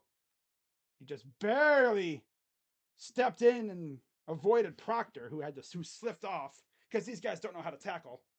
Well, they do. It's just they slip off. Dude, Kyle McCord absolutely reeks, dude. My God. So open Harrison. It's lofted up a little bit and probably floats right into his hands. 3rd and 10. Neither team has converted a 3rd down. That's actually insane. 10. Except for that one. That's the first conversion of the day. That's Jackson.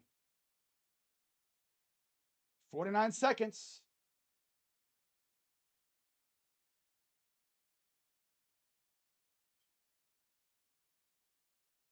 Nangai gets about 2 yards. 40 seconds to go. Yo, since when did Kyle McCord turn to ass? He's kind of shady the last couple weeks, but my God. Wide open. Now Kerry Combs' defense has come back. That's nice. 21 seconds to go. Honestly, I'm almost ready to say, Lincoln, let's see what you got, kid. Because this dude Kyle sucks. My God. Kyle McCord is so ass. So when did he become ass? I don't understand that. He was doing really well for a while, and then he looks like ass all of a sudden. Since when did this bum look like ass? Start looking like ass? I don't get it.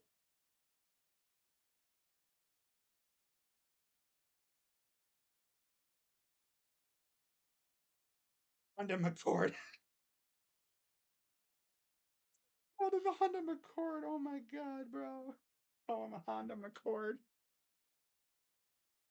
Oh my God, bro. That's hilarious. Honda McCord. Oh, and they called a timeout. Okay, so.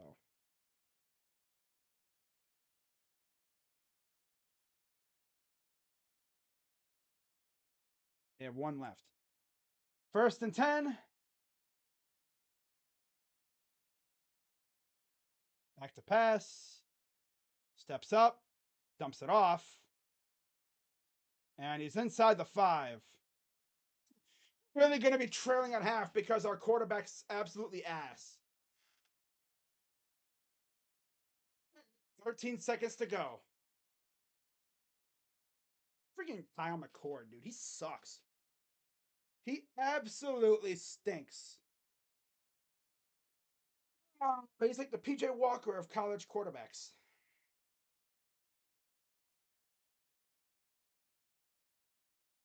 Check down Merchant.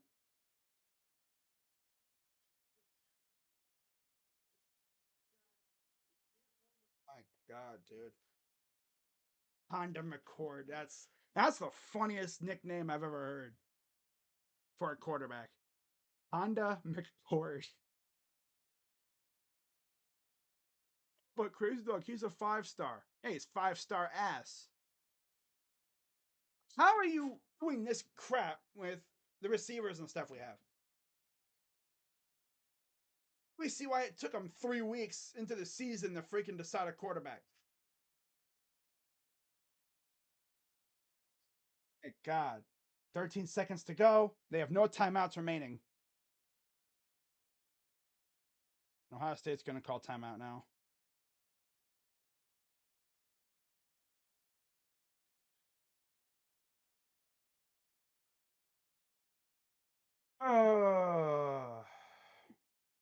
Freaking ass quarterback, dude.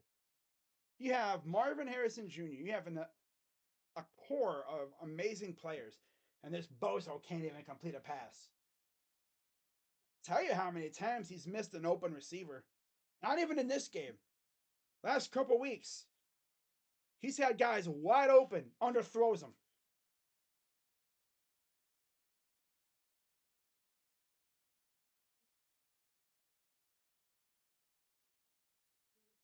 God, he is ass juice, bro. I've never seen a quarterback this bad in a long time. Even JT Barrett was better. And I'm talking like post injury JT Barrett. So at least he could run a little bit. Back to pass. He's just going to chuck it up. 10 yards out of bounds. Second down. I'm Kyle McCord. Honda McCord.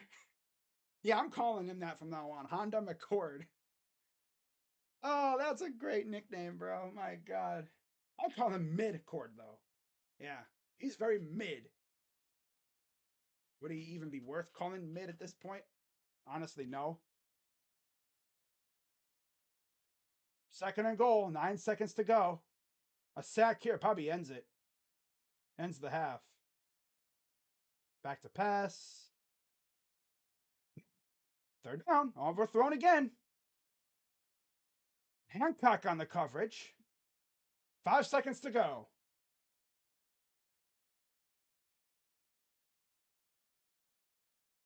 Gets caught kind of looking over. Hey.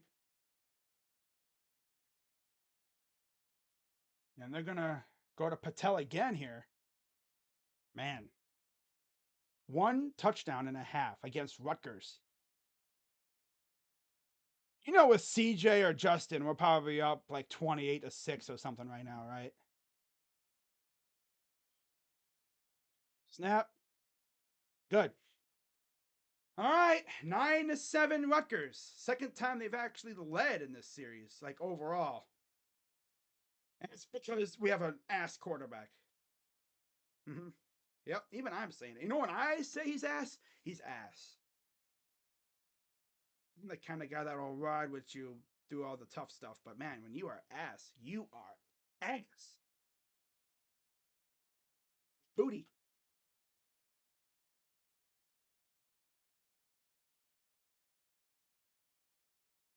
They're not to go nowhere with McCord. No. And the thing about Day is he's an ass. Mm-hmm. Mm-hmm. Because you don't got no quarterback to take his spot. And if you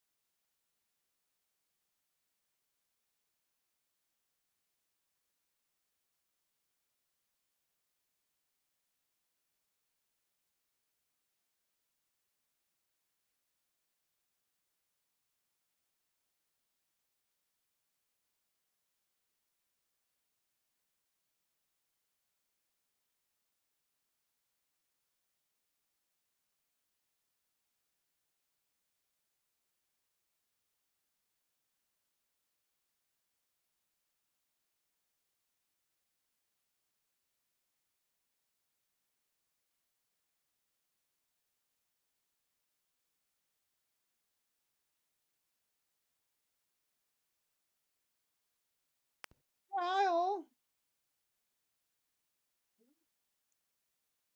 They're gonna pinch pooch kick it. There you go. And then the man covers it up. And Rutgers will get the ball to start the second half. So yeah, Ryan Day, Bucko. How about you help what's this? Oh, Honda McCord to either pick up your game, okay, or you're you're not gonna start.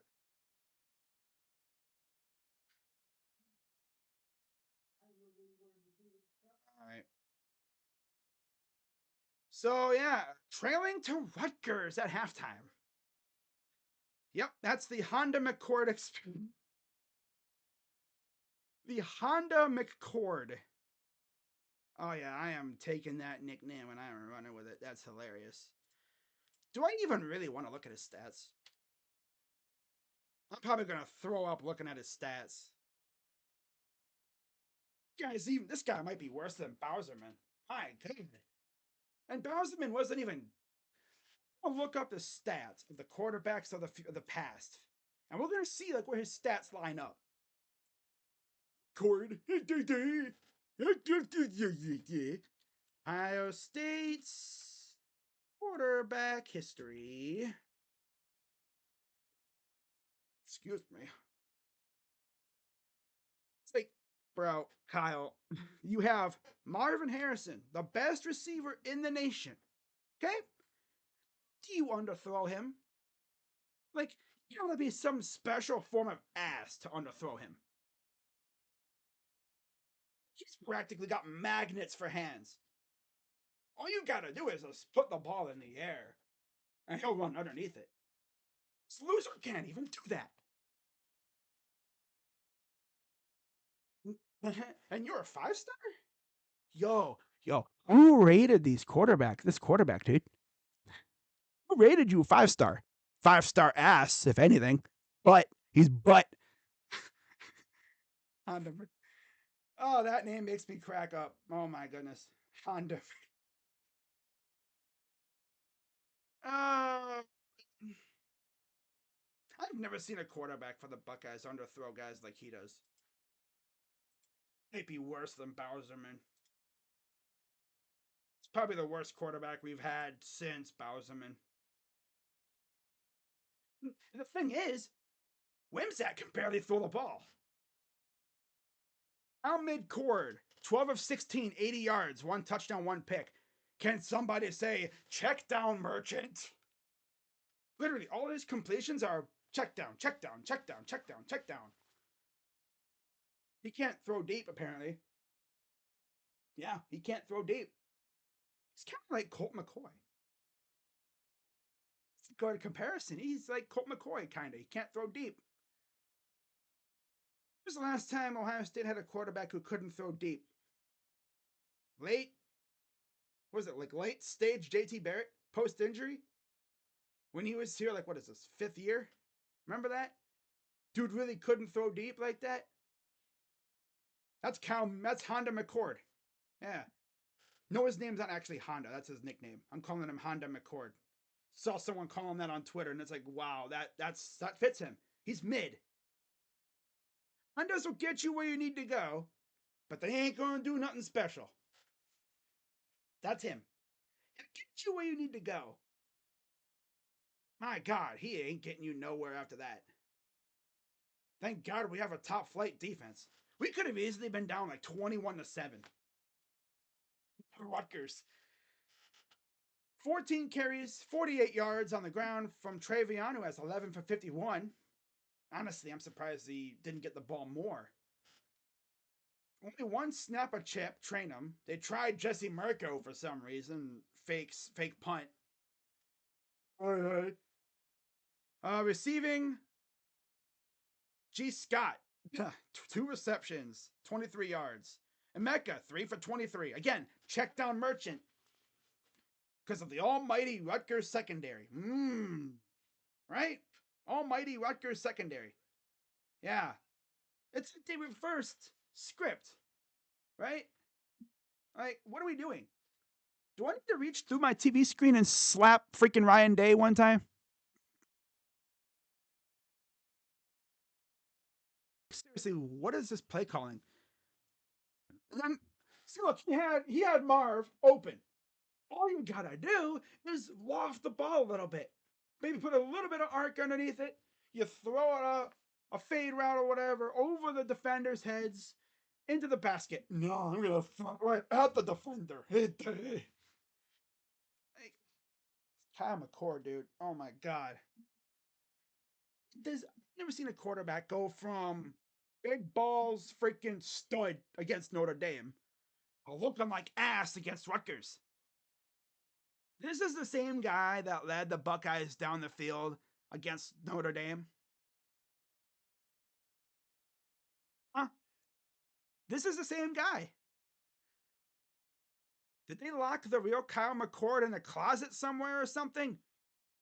Did the Martians come down and take his talent? Since when did he turn into a freaking checkdown merchant? Oh my God. Like, we all know, I mean, let's be serious, guys. We all know if Justin or CJ were our quarterback right now, we'd be blowing the doors off these guys. For real.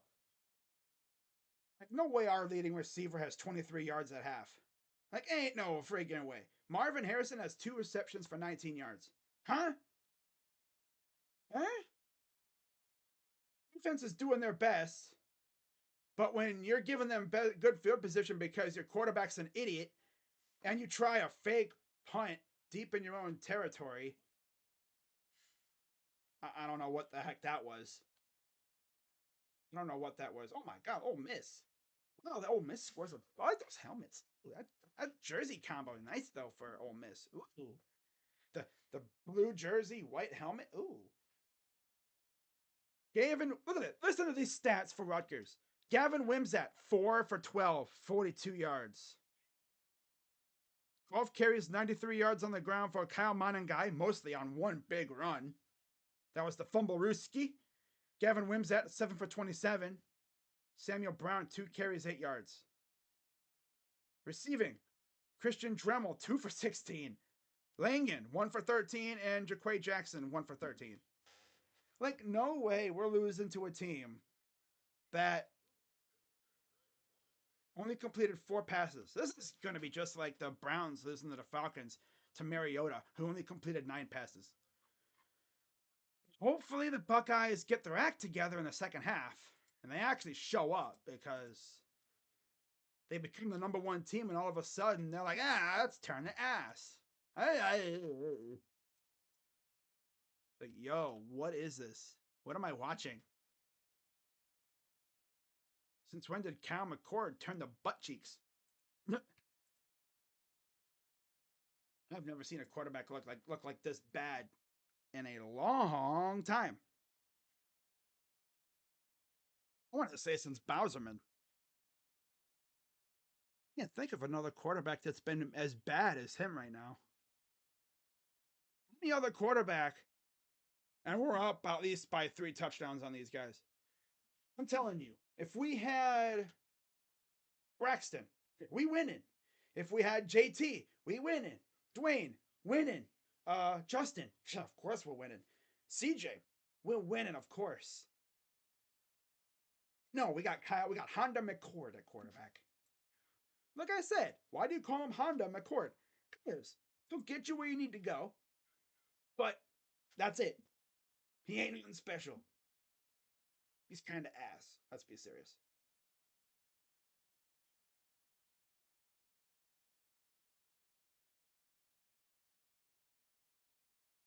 What the heck? Hmm.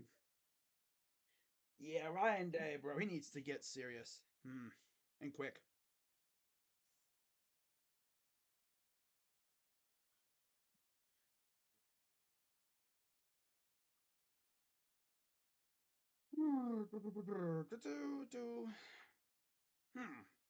I'd like to know where Honda McCord is. Todd Beckman. Oh my god. He might be worse than Beckman right now.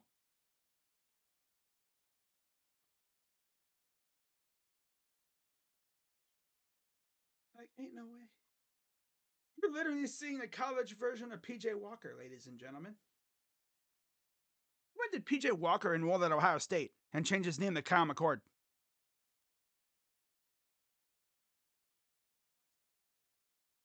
Literally, all this dude has been doing is checkdowns. He can't complete anything longer than 10 yards, it seems like. He had that pass to G. Scott wide open. Oh, I can't catch it. It's like, is that ball got grease on it or something? What is Kyle doing? Because, like I said, a couple weeks ago, this dude was slanging that thing, and then all of a sudden, he forgets how to play football. Let me see his stats from a couple weeks ago. Hang on. Let's take a look at his stats. This is the same guy that went in Notre Dame and led a legacy drive. Like, no way, this is the same guy, right? This guy. This can't be the same dude, right? This is the Kyle McCord that did that. We're talking about Rutgers. Like, huh? Rutgers? Are we serious? Well, we're getting in our own way again with the, you know, fake hunt botch. But like, what are we doing?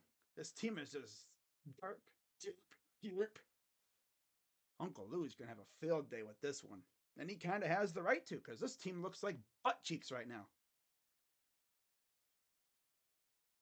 Swamp ass. Yeah, there you go. They're not even just regular butt cheeks. They're swamp ass butt cheeks. When you've been sitting on a hot day, you've been sitting out in the sun, maybe, doing something, and you be sweating up a storm, right? And it just gets all grimy and just down there. You know what I'm talking about, right? Yeah.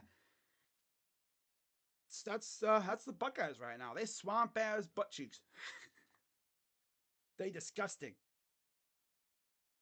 We all know if this offense had a pulse, we're up by 2 or 3 touchdowns right now. I don't know why they want to do this ass impression, but they better cut it out. I mean, it's funny that Notre Dame's losing to Clemson, but come on. Freaking Kansas State's losing to Texas. But that's not crazy. I mean, Kansas State's really good, but Texas Texas is Texas is really really good. Yeah. They even have their starting quarterback. Yeah, Ewers is hurt, so they got Malik Murphy. You know, if Malik Murphy hit the transfer portal tomorrow, I'm hitting him up, be like, "Hey, yo, Malik, want to come ball with us though? Because we got a Honda McCord who's ass. We need you, bro, for real." By the way, I think a month from today or tomorrow, or whatever, is the transfer portal opening, and it makes me wonder: are any Buckeyes gonna jump in? I'm almost certain if you jump in the portal, you might be eligible for the bowl game. I think. I don't know how that goes. It's weird. Like you could literally play a whole season with one team and then to another team and play one game over there. No, I don't think that's possible unless like you're, a bench guy. But I want to see how active Ohio State gets in the transfer portal next year, especially if they don't want to throw Noland out there immediately. Because ain't no way you're trotting out Honda McCord next year either. Because we thought this was bad with Marv. If they do this with Jeremiah Smith next year, oh my God, there's going to be riots in the streets. If you really think Jeremiah is going to come in here and not start, you're tripping. He's going to start next year. He's the best receiver in the freaking country in high school football. He's going to probably start. If not, we're going to see him a little bit here and there. It's got to be serious, though. I mean, Ohio State rarely starts freshmen. You rarely see freshmen play a whole lot. Unless, like, you're just generational. Which Jeremiah might be that dude. Next year's receiving core is probably going to end up being something on the order of Carnell and Brandon Ennis. And then probably the Rogers duo, Bryson and Noah. Maybe Jeremiah. As far as like McClellan and them, might see them every once in a while. We'll see though. But I tell you what though, if Jeremiah, because I believe Jeremiah said, he'll be at spring practices, so that usually means he'll probably be involved in the offense next year, which he has to be. I mean, he's the number one freaking prospect in the nation. I mean, seriously though, when was the last time we had a quarterback this bad? Someone said I said Bowserman. Someone said Beckman on Twitter, which, yeah, I'd say that. I'd say Beckman was definitely as bad as Honda McCord. Honda McCord. His face on a freaking Honda Accord, and there you go. Just lost to Honda McCord. This dude was really a 5-star. That's the crazy part.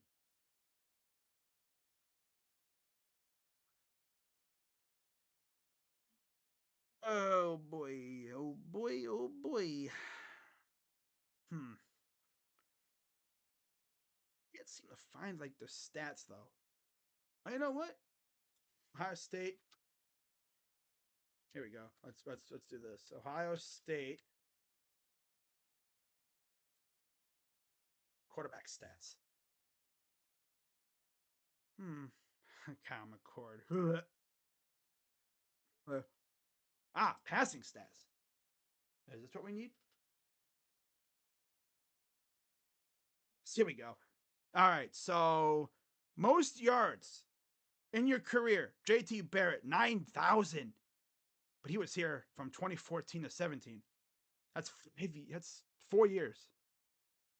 2014, 15, 16, 17. CJ was here for 3 seasons, 8,000 yards. God, CJ had an amazing year, and he was still 1,000 plus yards behind JT. That's insane. Maybe Hoying, yeah. Terrell Pryor, yeah, he was really good. Fry, Joe Germain, Troy Smith. Wow, Troy's 8th. He had 5,000 yards. It's insane how JT was, man. My God. And again, Troy was here for 4 years too, but got to think about the offense that they ran too. JT practically ran the basketball on grass. A lot of passing the ball. And you got to think of the receivers too. Who has the most passing touchdowns ever? Heath Byers, 45. JT was 2 away from passing him. Well, 3 away. Tim Spencer, Art Schlichter, Braxton was 12 away. If he didn't get hurt that 1 year where he missed the whole season, he would have passed it big time. We got a guy named P.P. Pearson. What? Michael Wiley, Wells, Rex Kern, Don Clark, Terrell, Justin Fields was 14th, 15 touchdowns. Oh, that's rushing. That's rushing touchdowns. Oh, I completely passing. JT 104 passing touchdowns. TJ was at 85. Justin was at 63. Terrell was at 57. Troy was at 54. Is anybody ever going to pass JT? You got to think, though. You got to play freaking 4 or 5 years. And with the way we be doing things now, quarterbacks probably don't usually play more than 2 years, depending on who's coming up from behind them. Because remember, we got freaking Aaron Nolan coming in next year. After him, we got St. Clair in 2025. Not even counting Kindholes and McCord, which I don't think McCord's going to start next year. Actually surprised. Like I said, they didn't go transfer portal, but I don't know why we playing like ass against Rutgers of all teams. You'd expect this against Penn State, right? But no. No, we play like this against Rutgers. We're not even going to touch 30 points. We're not even going to touch 30 against these guys. Unless we just go off and erupt on them, which we could. I don't even know what the heck I'm watching right now. Like, for reals. What's this? This is not Ohio State. Am I in like some parallel universe? I mean, if you guys didn't hear, Montez Sweat extended by the Bears. So he's not going anywhere. Which, I mean, if you think about it, you trade what they did to get him, you better extend him. You don't trade, what was it, a second for him? And then let him go in free agency. No, you extend him. They didn't even wait. They didn't even give him a chance to play a game, and they extended him. 4 years. So they're actually, trying to maybe build a little something, huh? Yeah.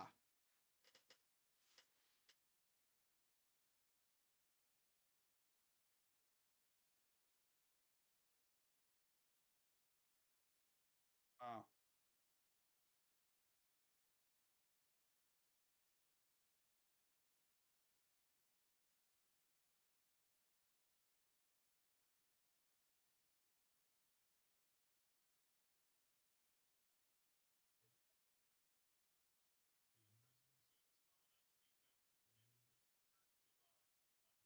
90 yards in the first quarter, and then 38 in the second.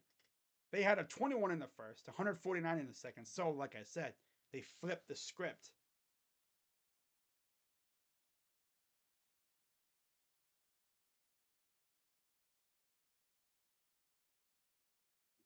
First half highlights, of course, the fumble Ruski. The fumble Ruski really changed things for Rutgers. And then we tried a little snazzy play, which backfired. Not to mention there was a hold. And then Bozo McCord, I'm going to throw a pick right here. I don't know what he thought he saw there. Oh yeah. Rhea Ripley won the retained the women's championship. Not surprising. She's going to hold that thing until one of the big 4 pay-per-views, or PLEs as they call them now. Probably going to hold it until Survivor Series or even like the Rumble. Bet you that she'll probably hold it until they get Jade Cargill really going, and then they might give it off to her. Let her run with it a little bit. That would be cool though. Jade Cargill. I don't know when we're going to see her in action. been like a month since she signed, but they made a whole thing, getting her on screen and doing what they did with Bray Wyatt when he came back, doing backstage promos. I haven't seen her on the in the ring yet, so the kick will go into the end zone for a touchback, and here comes Scarlet Knights up by 2, 9-7. Offense for the Buckeyes has essentially been booty in that second quarter.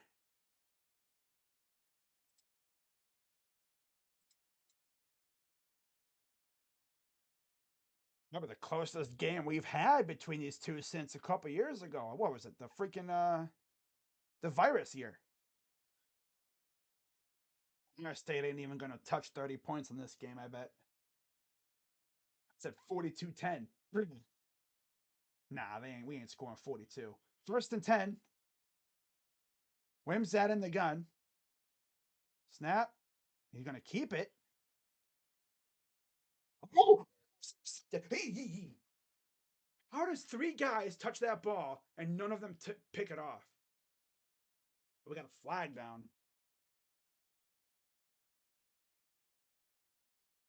It's interference. Defense.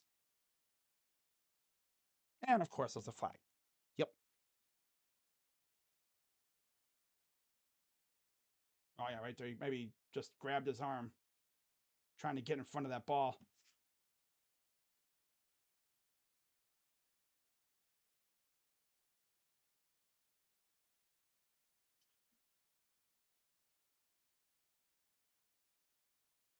Ryan Day, bro. First and 10.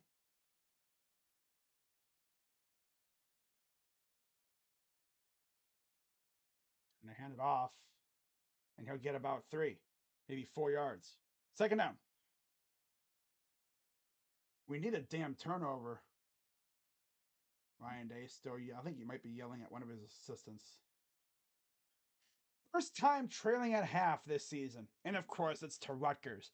It's not to Penn State or Wisconsin. No. Rutgers. Not even Notre Dame.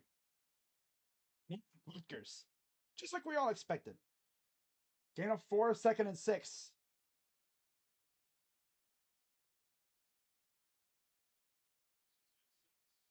Comes that in the gun. Snap. I thought it was picked, but no, it got to the receiver's hands.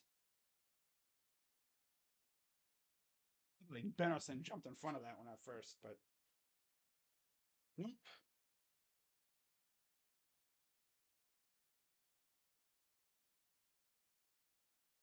Wow. 13:46 to go in the third. First and 10.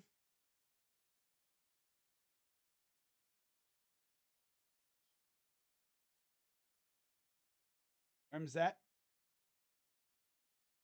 in the shotgun. Well, they blew that one up. Maybe gets a half a yard, if that. Sonny Styles in on the tackle. Got back to the line of scrimmage. So no loss, or actually no gain, nothing. Just blew right through that hole that's right there. Just blew that run up. Second and 10. That'd be a great time for one of them there turnovers, Buckeyes.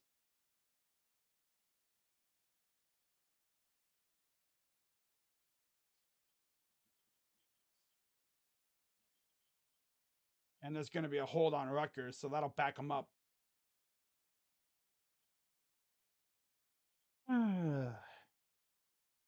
Yeah. Going to be a hold on Rutgers.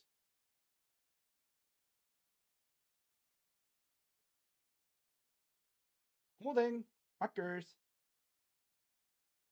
That'll back them up. It's just so funny. It's like, you'd think, oh yeah, Buckeyes never trailed to Notre Dame, Wisconsin, Penn State, or Rutgers. It's like, Rutgers, huh? Rutgers. Huh? Second and 20. That's their first penalty. Very clean game on both sides. One penalty apiece. 2nd and 20 now. Come on, D-line. Let's get in. Let's get in there, man. Takes the snap. He's going to keep it. Incomplete. Sonny Styles and another flag.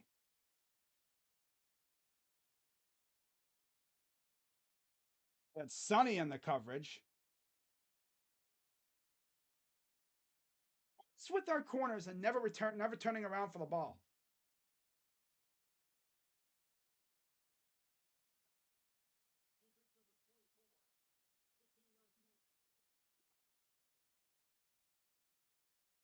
So now we give him a free first down.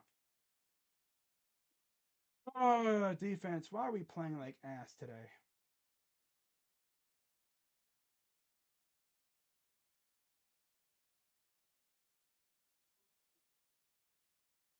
Do these guys even teach? Like, hey, get your head around to look for the ball. Just do that too. They face guard. They don't look for the ball. 1st and 10. One guy breaks one. First down. Here we go again with this team. Oh, you know, like, oh boy. This would be a funny first loss of the season. It only happens because we have Honda McCord at quarterback.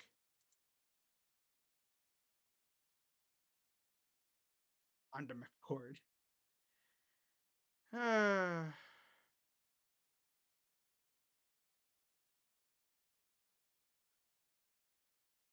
1st and 10.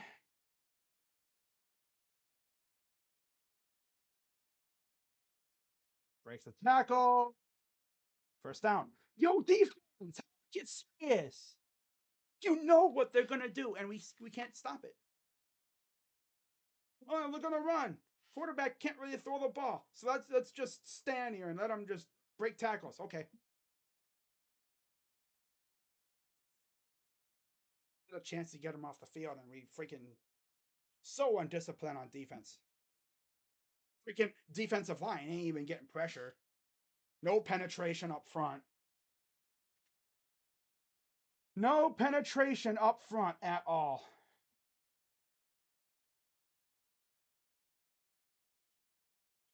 Now he's going to run it himself. Gets about 3.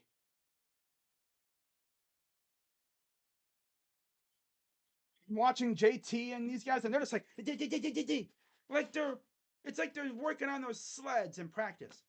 Like, yo, I've said it before. Our pass rush has 0 pass rush moves. 0. They don't use a swim. They don't spin. You know, they don't like try to Euro step or anything. But I guess watching Myles Garrett for the last, 6 years has me thinking that every pass rusher has a little bit of pass rush bag, as they call it. These guys, all they do is bull rush.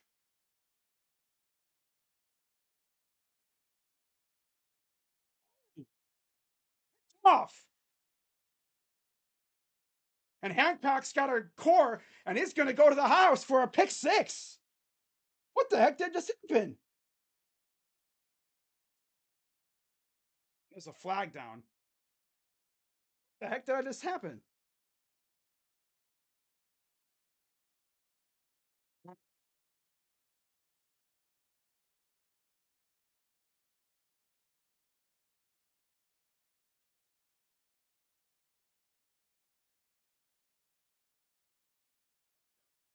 Did I just watch?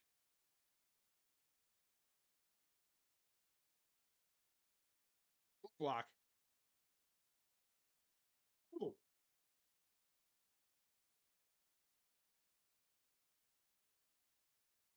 All right, so it stands. They went low on Wimsat went low on one of our defenders.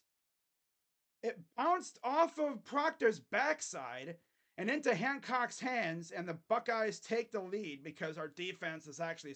Oh yeah, he went low on Styles. See, he went low on him. Hope Sonny isn't hurt. No, he got up. Okay, he's good. All right. Jordan Hancock, the former Tiger from Clemson, gets the Buckeyes back on the board here with a touchdown. freaking defense actually, again, third. And let's see, who's that down? I can't tell.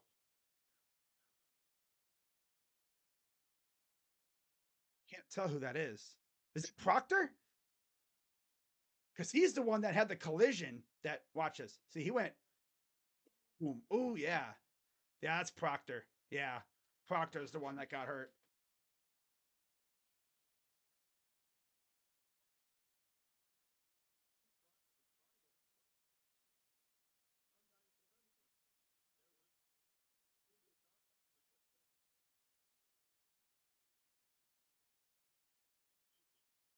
Proctor's up. A grad student. Been arguably one of our best defensive players. But yeah, he's walking off. So 13-9 Buckeyes, just like that, because of defense.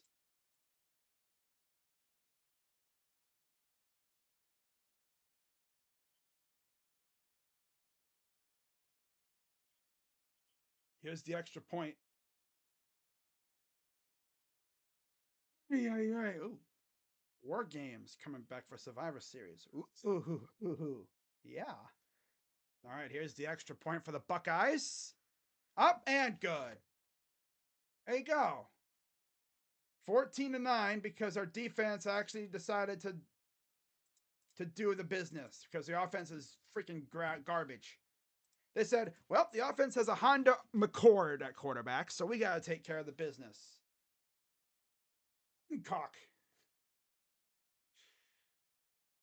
Hancock, the former Clemson Tiger. This is like, wait, yo, thought for a second, I thought the ball was just hit incomplete. I didn't even think that was a pick. Ball bounced off of Proctor's backside, and it ended up in Hancock's hands, and he took it the other way. Like, oh, okay. Well, I mean, I was saying it was around that time for a freaking turnover. Four games. Four games. Yo, I'm probably gonna stream that. Talk to Rocha and be like, hey, yo, if Josh ain't, if he ain't feeling good, up to it, or even if you wanted to have like a quad stream, me, well, I don't know about Sean doing it, but me, Rocha, Josh, and JB Taylor, yeah, that would be fun. Be a lot of people on the stream though. I don't know if they'd want to do that, but I'm probably gonna stream War Games regardless. That'll be fun.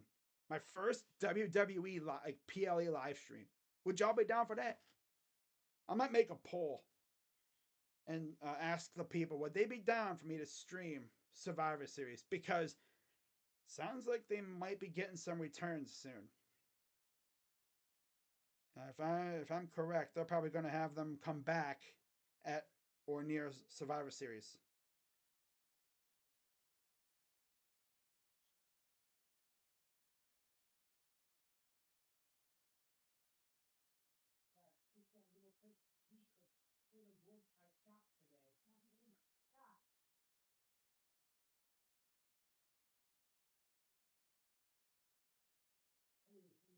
Six, baby. Just what we needed.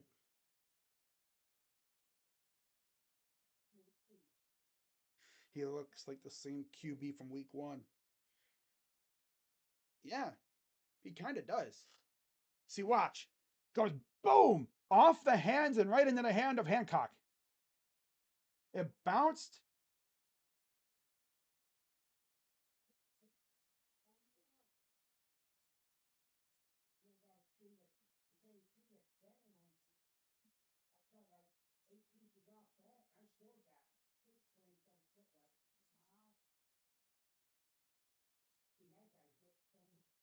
So, Buckeyes will kick it off now. The 15 yards were enforced after that low block by Wimsat. He went low on Sonny Styles, so this is definitely going to go into the end zone. It'll probably go through the end zone. Yeah. I think that went off near the crossbar. So Wow, NWSL semis. Ooh, nice. Awesome. Wow, cool. I'm feeling much better now. Now, it'd be cool if the Buckeyes defense could do it again. Because the offense is absolutely unserious. Beyond unserious. Last four possessions, all field goals, and then you had the pick six. Wow. First and 10.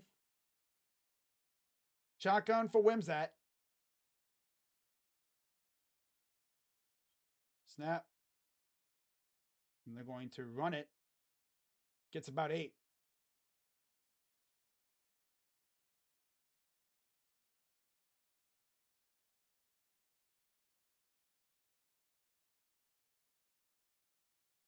That's like the second time I think we've had a pick six in Rutgers. Denzel Burke had one a couple years ago in his freshman year. 132 yards from Monangai. Second and 2.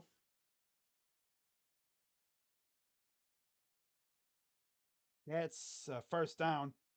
And there's a flag. This might be coming back. Let's see.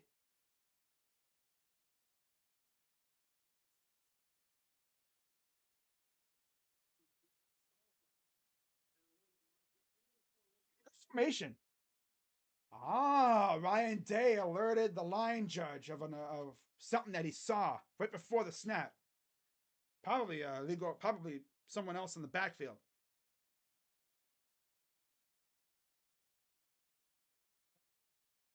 But yeah, no one. Yeah, you had to have another guy on the line, and they weren't.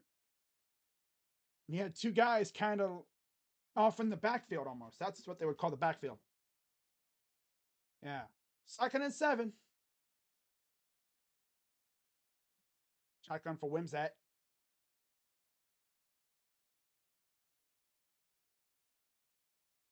And he will get about 5. Third and 5. I was gonna say, ain't no way we're gonna lose to a team that's only throwing the ball, like only had 4 or 5 completions all game.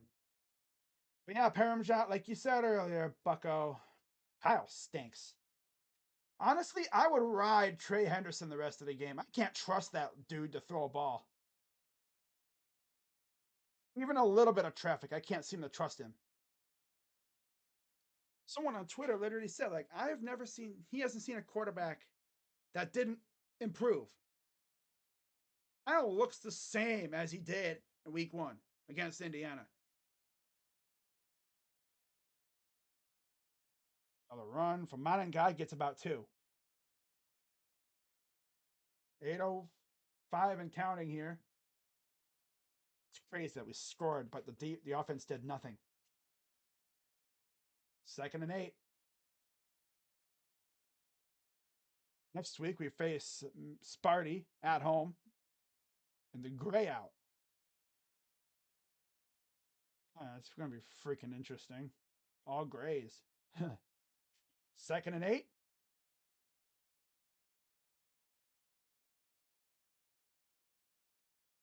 Yeah, no Ransom or Proctor for the Buckeyes.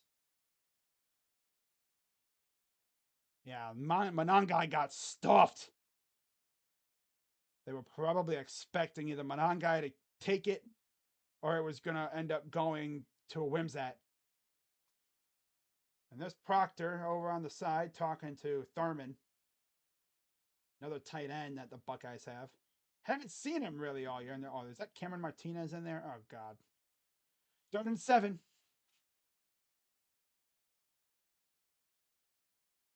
There's Hancock following his man. 3rd and 7. Come on, I want another turnover. Guys crowding around. Back to pass. Coming. Oh, almost got another one. Almost got. Man, when that ball gets boinked in the air, I'm just like, get it, get it, get it. That thing is like hanging in the air forever, it feels like.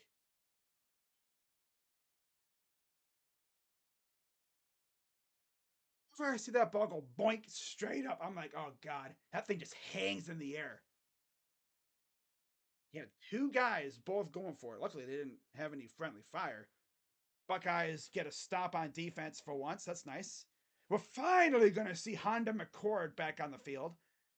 Literally, the quarter's halfway over, and we have not seen the offense at all. It's actually insane. And we're winning. Now is where the Buckeyes can take control of this game. If they want to, that is.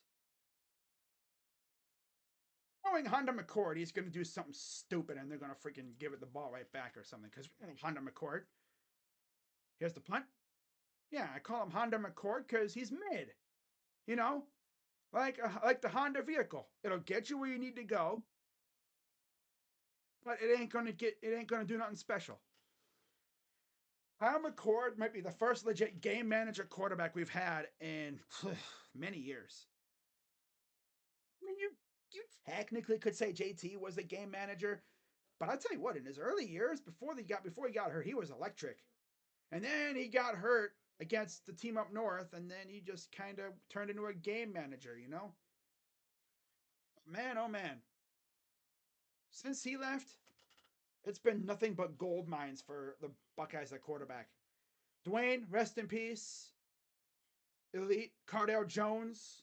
That dog, of course. Remember that. We had, yeah. JT got hurt. Dwayne got hurt.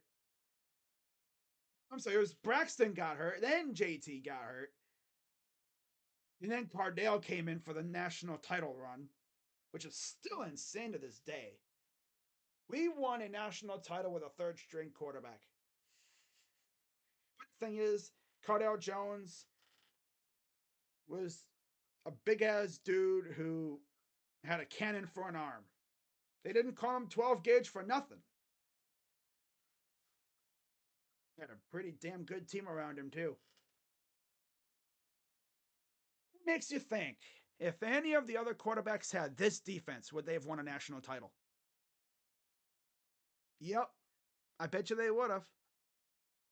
If JT had this defense, we probably win a couple. If Justin, yes. CJ, yes. Dwayne, hell yeah. Cardale, well, he did. He did win a national title with a very good defense.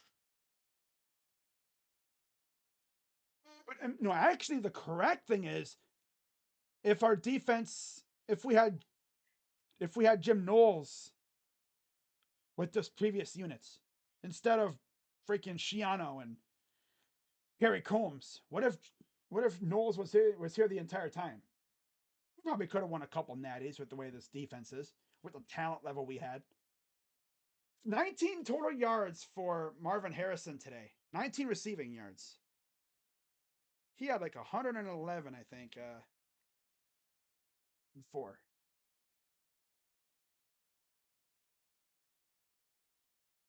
They're like double covering Harrison. They are making sure Harrison ain't getting open at all. Harrison was open one time, but Bosa wonder threw him. You throw it in front of him, he'll go and get it. That's the way he is. But this loser would probably throw a pick. 1st and 10 for the Buckeyes offense. First time we're seeing them, yeah, since 147 in the second quarter. That's insane. Here's the handoff. Goes nowhere. Oh boy, yeah, Honda McCord. Oh, Honda McCord. Yeah, that's his nickname from now on. Yep, Honda McCord. Very mid. Hondas aren't bad cars, but they're not anything special. They're the car that you get, it'll get you where you need to go. 5 minutes, or approaching 5 minutes, 2nd and 11. Back to pass. Oh God, throws, caught. Going to Carnell Tate for about, was that 8 yards? Nice catch by Tate. Then Torre met him immediately. Like I've said, he's a check down merchant. He's turned into a check down quarterback all of a sudden. This is like a Ferrari with a sedan engine. 3rd and 2.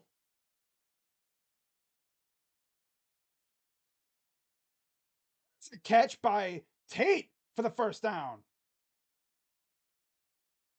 He had him, but he missed him. First time we've converted a first down all game. That's insane too. And oh yeah, I got away with Simmons jumping a little bit.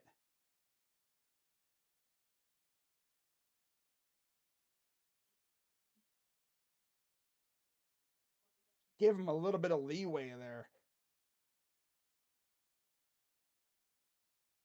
Giving him some leeway. Interesting. 1st and 10. Now we got a timeout. Yeah. Guys, call timeout. And Shiano's talking about that. He's saying, yo, why didn't you call a flag? He's like, well, I mean, he stepped right as he snapped the ball. Yeah, they're giving him some leeway. Mm-hmm. He pulled a Lane Johnson. Oh.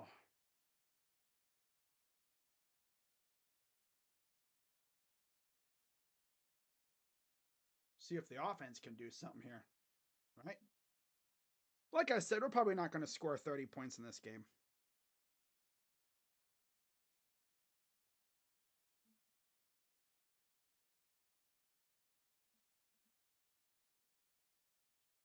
No way Nick Carnes posted this, bro. What are we doing? PJ Walker.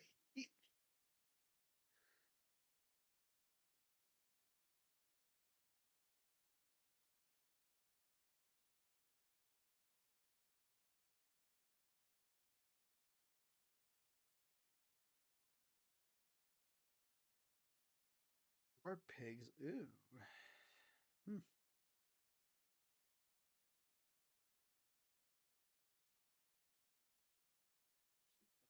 Uh,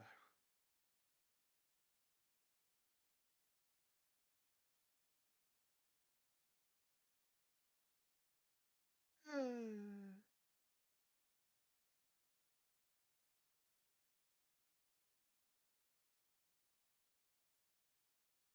it's like how nice of Kyle McCord to do his best PJ Walker impression.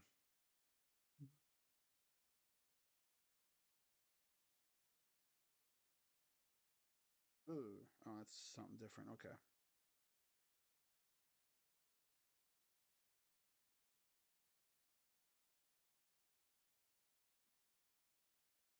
McCord, Tough Borland, Chevy of Columbus about to do numbers. Holy cow. Homeboy gonna be selling freaking cars from the local car joint. Oh, 31. Ooh, Notre Dame coming back. Ooh. 31-23. Yeah, watch Notre Dame still beat Clemson even after being down 24-9 at one point. But there's a look at the college football playoff top 10. Ohio State, Georgia, team up north, Florida State up front. Those are the top 4. Washington, Oregon, Texas, Bama, Oklahoma, and Ole Miss.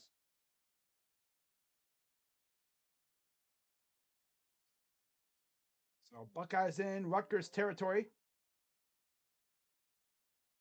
1st and 10, shotgun. Snap. Hands it off. And there goes Henderson. Space. 20, 10, inside the 15. And he runs over a referee, too. Benosin for the Rutgers Scarlet Knights makes the tackle. See what I mean? He's going to break one. And yeah, right there. Just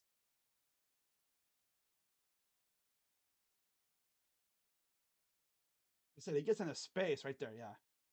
He gets into space. He is dangerous. Shotgun. And we got a whistle.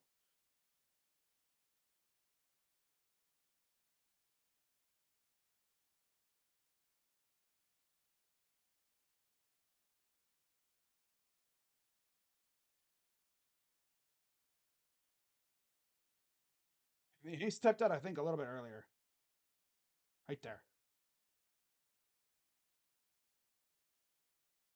How they did not see him step out originally before that is actually crazy. Like, he got the first down. He might have just gotten out a little bit earlier than that. Right there. There. You're right there and you don't see that. I saw that and I'm right here.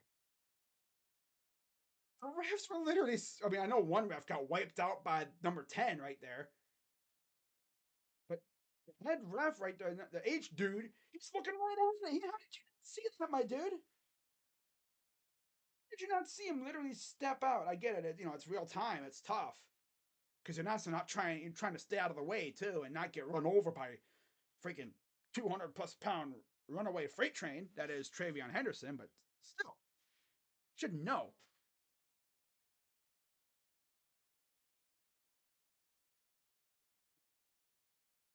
Yeah. All right, 4:24 to go here in the third. Buckeyes up 14-9. We're not scoring no 30 points. We're not going to touch 42. We are not going to touch 42 points. It's crazy, though. Joe, whatever the heck his name is, Joe H. Harasimic, 2nd and 6. Hands it off to Henderson. Breaks through a hole. He'll be about a yard shy. It'll be 3rd and about 1.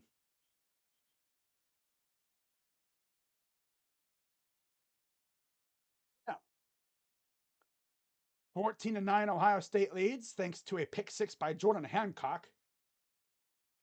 3:22 to go.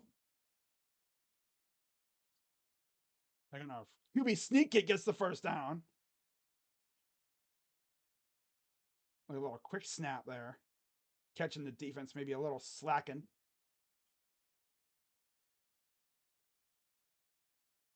Yeah, I mean, this is.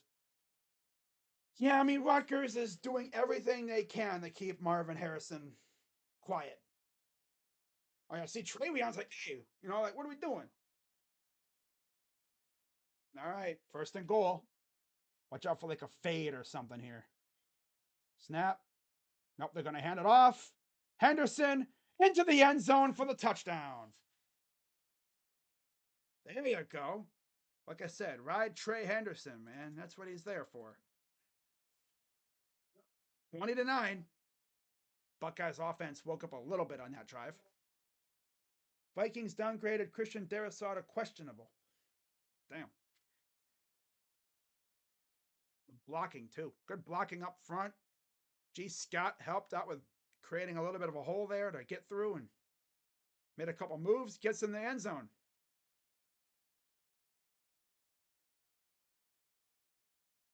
Here's the PAT. Up and good.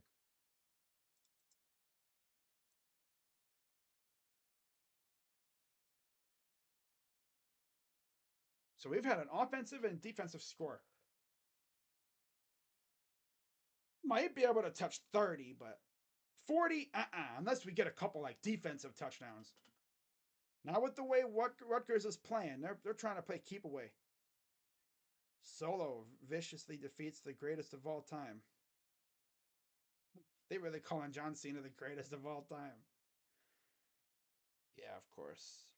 There was no way he was gonna lose to freaking Solo. I mean, he was gonna beat Solo. Good Ohio State trade for PJ Walker. Okay. It's probably the last time you're gonna see John Cena for a while too. Because he's going back to Hollywood. Yeah. You rarely ever see like legends like that winning matches for the most part.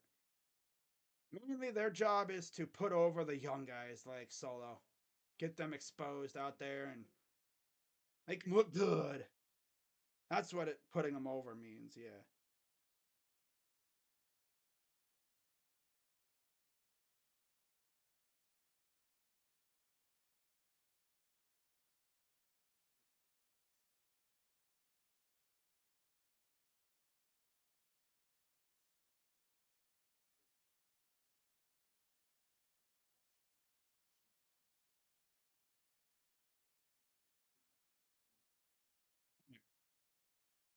As you guys can imagine, my mood has greatly improved.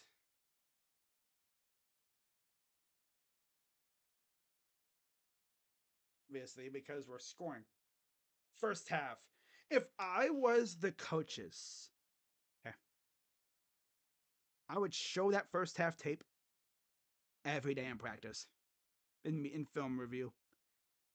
I would look Kyle mid-cord right in the eyes and go, Kyle, tell me, what did you see here?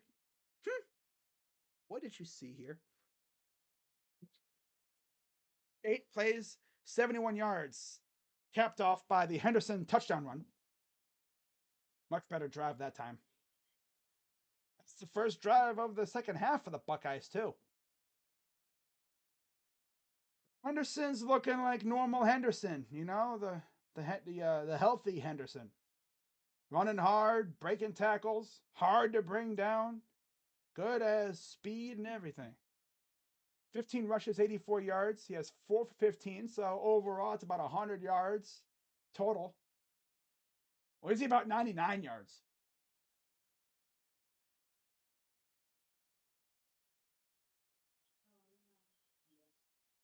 It's a Team Up North fan, I guess.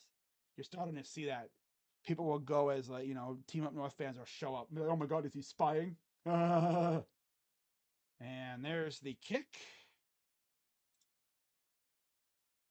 If I catch it, Rutgers gets the ball back. I would love another turnover.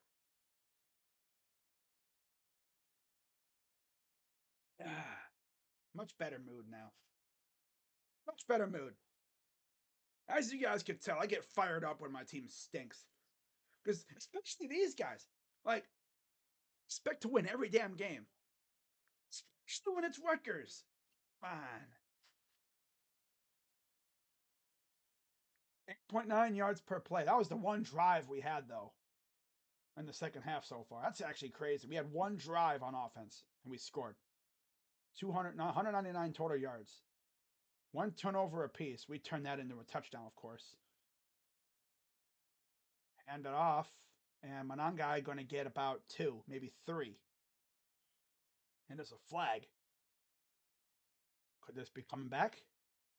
Let's see.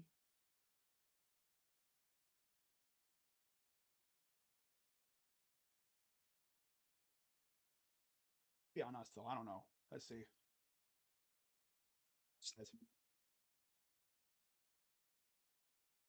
Oh, boy. Did these guys, like, open their eyes when they line up? I mean, literally, look where your teammates are lined up, and you line up there. I mean, remember, and it's like, what are you doing, bro? First and 5. 2:26 to go. 3 penalties on each team. Relatively clean game for the most part. Very clean game. Snap. And he's going to run for about another 2. Okay, 2 minutes to go in the third. Again, I will be doing my recap video. Not sure if I'm going to post it now or later. Probably later on the night because I'm going to be going out to dinner with the fam. So, don't know when I'll be able to post it.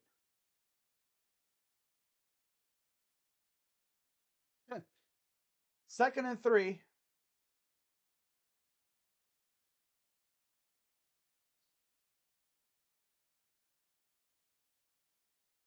It's the first down.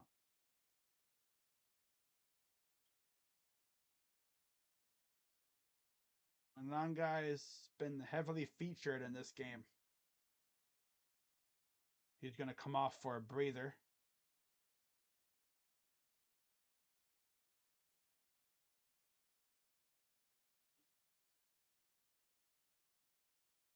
First and 10.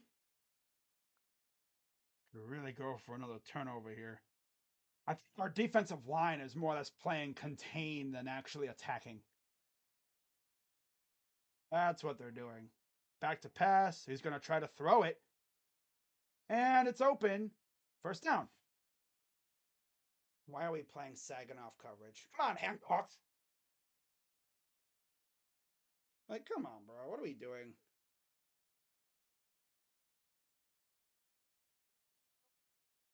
They came in with a safety blitz. At that point, I'm just running over the running back. I don't even care. I'm lowering my shoulder as the defender and just putting that running back on the ground. I'm blowing him up. Just shy of the 50. How many seconds to go in the third? That was snuffed out pretty easily by JT. They didn't even really bother blocking him. And that is probably going to be the last play of the third quarter. Yep. All right. So, last play of the quarter. Buckeyes up by 12. Could be up by more, but you know how they are. Fourth quarter. It's me, or does it seem like we play bad on CBS? Just notice that we've been on CBS twice, and we've scored 20 points in both games. I don't know. Maybe it's just the way we are. It's like we're on CBS. We're not used to being on CBS. Different spotlight, I guess.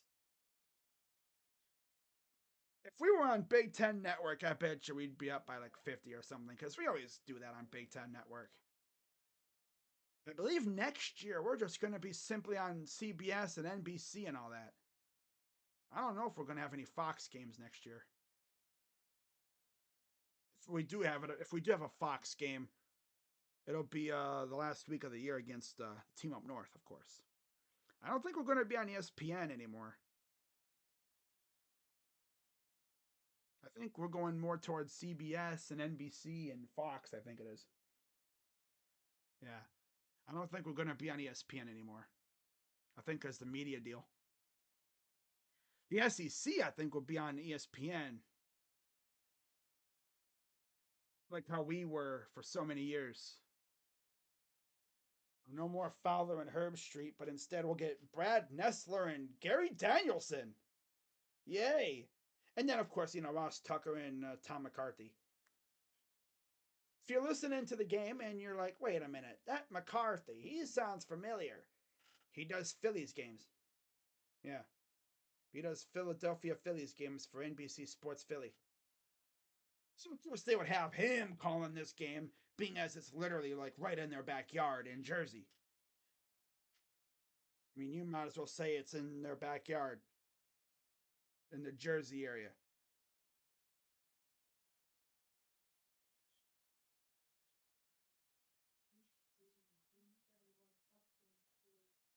Now, shout out to everybody watching, seeing me on this lovely platform, losing my mind whenever Honda McCord freaking made a dumb mistake. It's the way I am. I get fired up.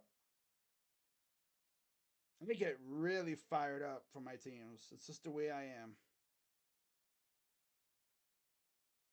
Perhaps I get a little too fired up.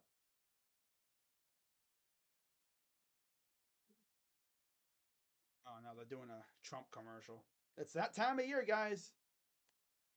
Election season's literally a year away. Isn't it crazy? We're a year from another election.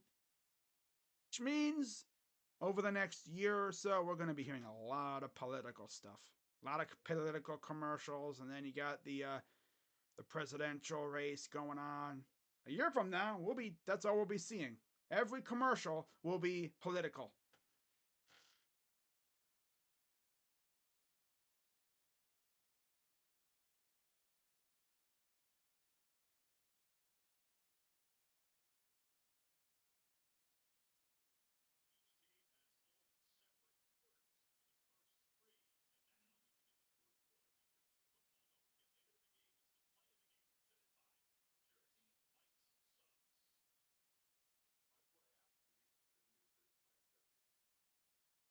All right. Start the fourth quarter. First down, or second down and 12. Back to pass. And he's stumbling to the 20-yard line. Letting Gavin Wimsatt run the ball, throw the ball on you. Have some shame. let me guess. It was Hancock's man. It's Hancock's man. Bullying Hancock right now, man. I mean, he did get the pick six on him, but my God, dude, you got to finish that tackle. 1st and 10. I've noticed that they're not really going after Davison or Jermaine. They're bullying freaking Hancock. Man, snap. They're gonna keep it. Throws. Hot. Nope. Wait. There's a little tussle, and they're gonna say a touchdown. There's a flag down in the end zone.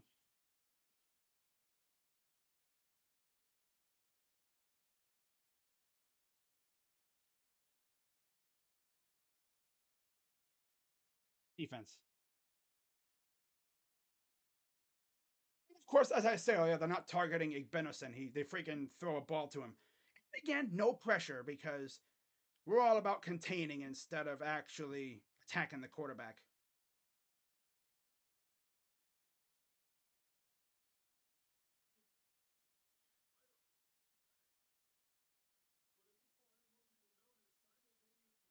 Yeah. Simultaneous possession always goes to the receiver.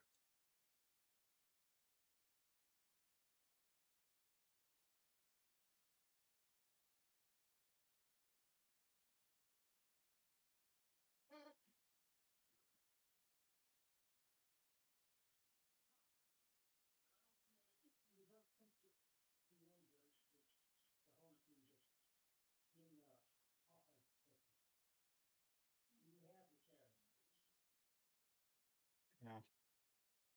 Innocent did wrestle it away, but not before he pretty much came down with it.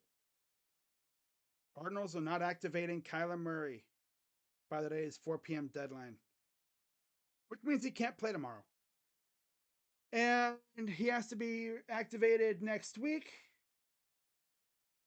Otherwise, he can't come back for the rest of the year. Because once you activate the 21-day window, if you don't activate him after that, he go back on the IR for the year. So most likely Kyler will be back next week against the Falcons. Lucky Atlanta. I was gonna say there ain't no way they're gonna activate him against us. But what's up, Yusuf? How you doing? How are you doing?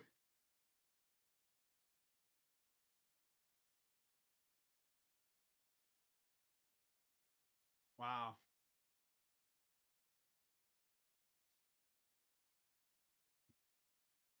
15, 21-15.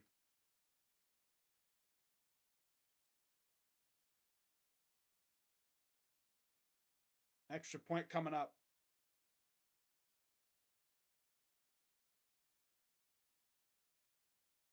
Wow.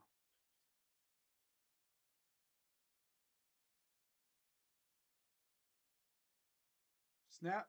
Up and good.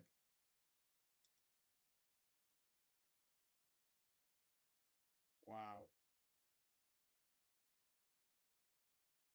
Oh boy.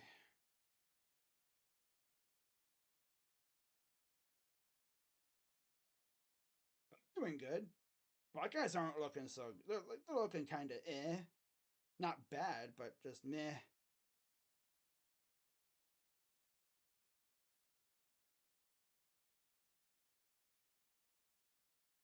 First offense since 2016. Definitely.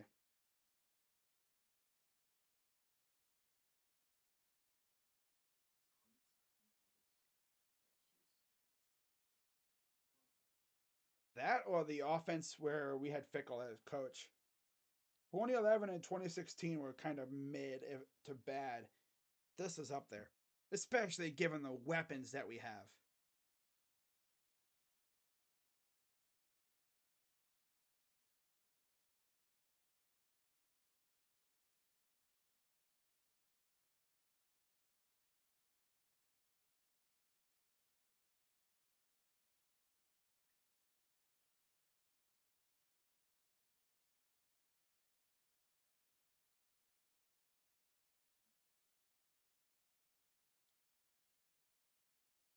Uh,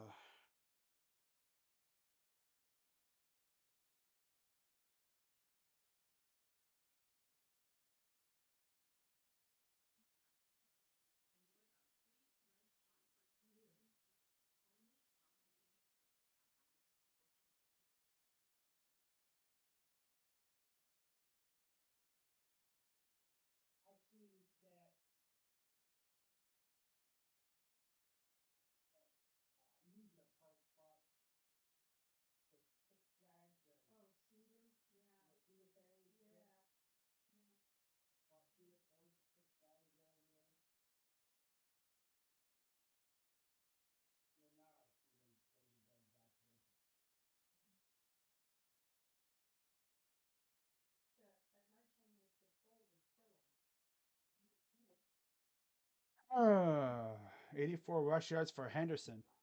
Monangai having a generational game though. 21 rushes, 140 yards. Rutgers has had the ball 11 minutes plus because of that pick six, of course. Offense wasn't on the field really much of that third quarter. 28 minutes for them. Yeah, we had the ball 17 minutes with 12 first downs. 303 yards, 52 plays. My goodness. But again, like I said, they had the ball pretty much the entire third quarter. So, Ohio State going to get the ball back here and see how they respond.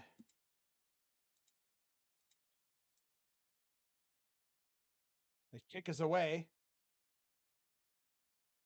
End zone for the touchback.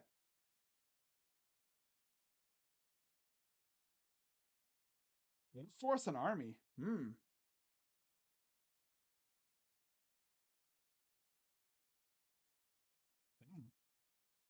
Army cube. Oh, up 10-0. Army. Oof.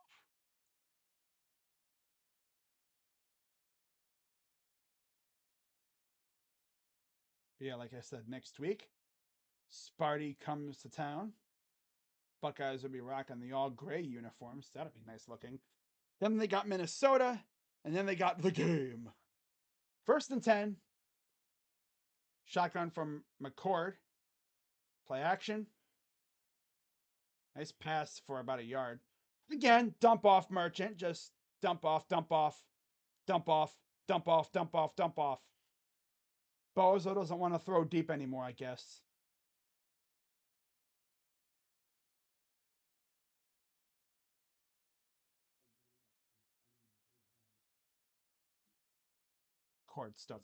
McCord's really pissing me off. 2nd and 9. Back to pass. Dump the duck. Tipped. This dude is pissing me the hell off. My God, dude. Got tipped, I think, in the air. Yeah. Like, Kyle, what are you doing, bro? He had the guy open, but ball's tipped.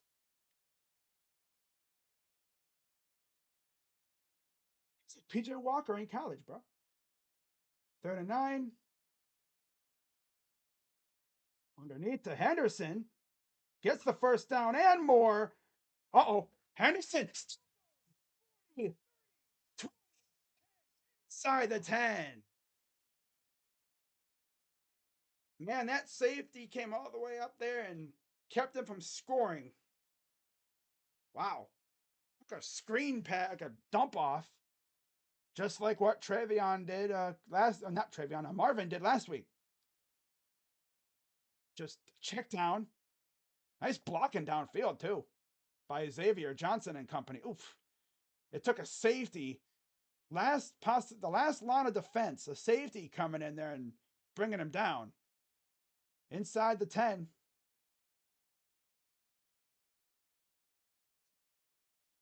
It's batted away at the last possible second, trying to go to Marvin. Marvin actually was about to bring it in, and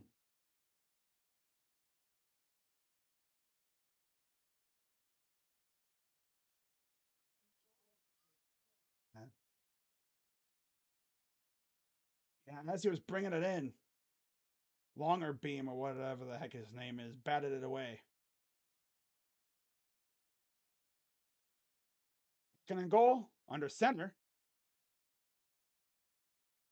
Hands it off to Xavier Johnson.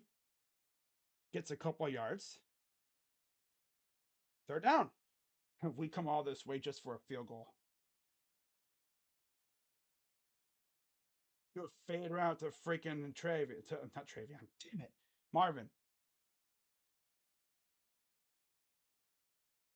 And there's an injured Scarlet Knight on the field. All 15 to go here in the 4th.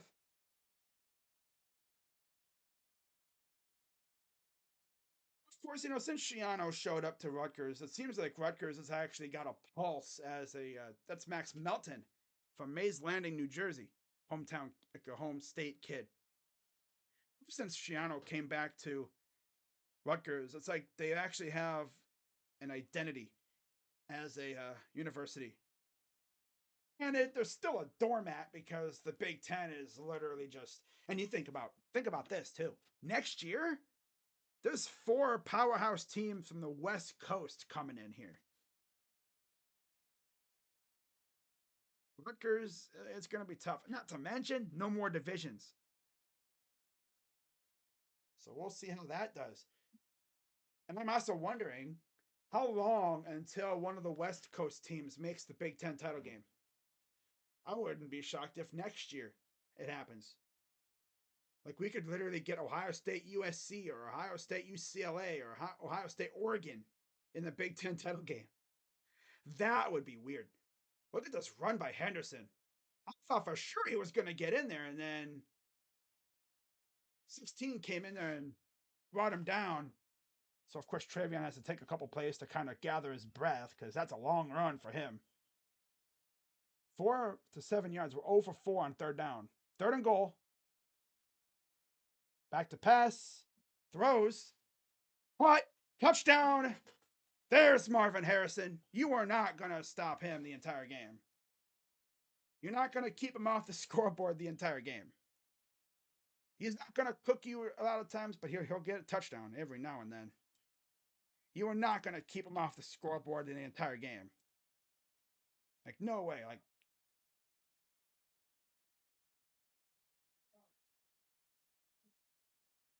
yeah, they've been double covering him all game. They've had safety. If they could, they'd put the entire team on him. 1 or 2 players always are lurking near him, and kick is up and good. 28-16. We might actually score 30 points in this game. Just went up and caught it. I like the fans that jump up like, huh? And it's like, nah. You know, if it's a fade to Harrison, he's probably going to catch it. And Harrison's damn near unguardable in that situation. His wingspan is just insane. The heck is this? Oh yeah, walking on water. Uh-huh. Sure. Uh-huh. Yeah.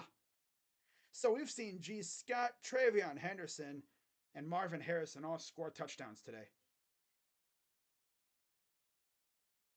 Don't get me wrong. Don't get me wrong. Or it still sucks. Like, you have all these weapons, and you aren't hooking like other quarterbacks would. BJ, JT, Dwayne, every quarterback we've had besides Bauserman and Beckman would have absolutely cooked with this receiving core and stuff. Like if Kyle's doing this with Marv and Emeka, Julian, what the heck is he gonna do with Jeremiah and Brandon and Carnell next year? Like, no. Someone literally mentioned it on Twitter earlier.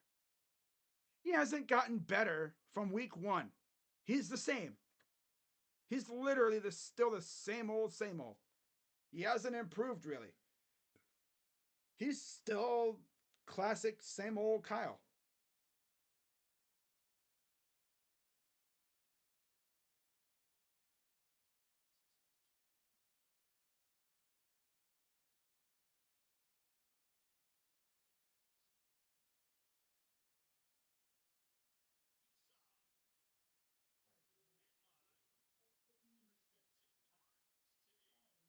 Marvelous.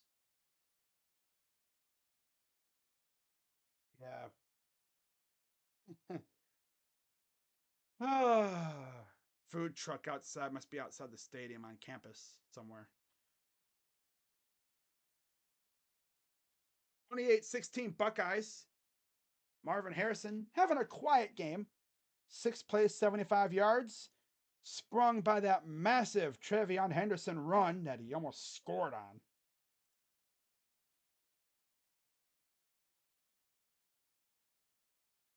Wow. Henderson had that dump off pass that almost went to the house. There's some Buckeye fans. Yeah, I mean, if I'm a receiver, I'm thinking, bro, I hope McCord ain't my quarterback next year. Jeremiah probably watching this game on TV thinking, I hope McCord ain't my quarterback next year, low key. Because he kind of butt. Kind of butt. Low key, Kyle McCord is kind of Kyle McAss. McButt. He booty. Kansas State. Ooh.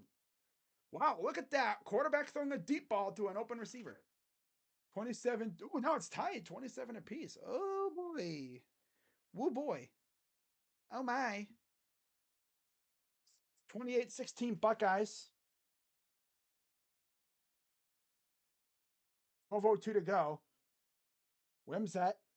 Last drive, 3 for 3, 67 yards and a touchdown. At their own 25.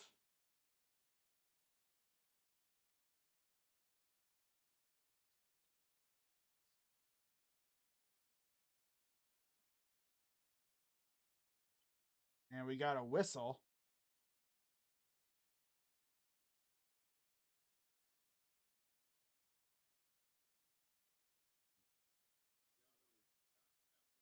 What's Shiano talking about?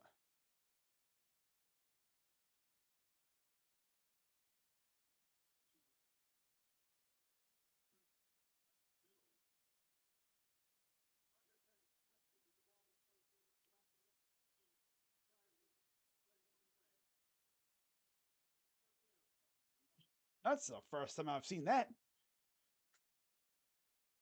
That's what he was talking about. Where the ball was.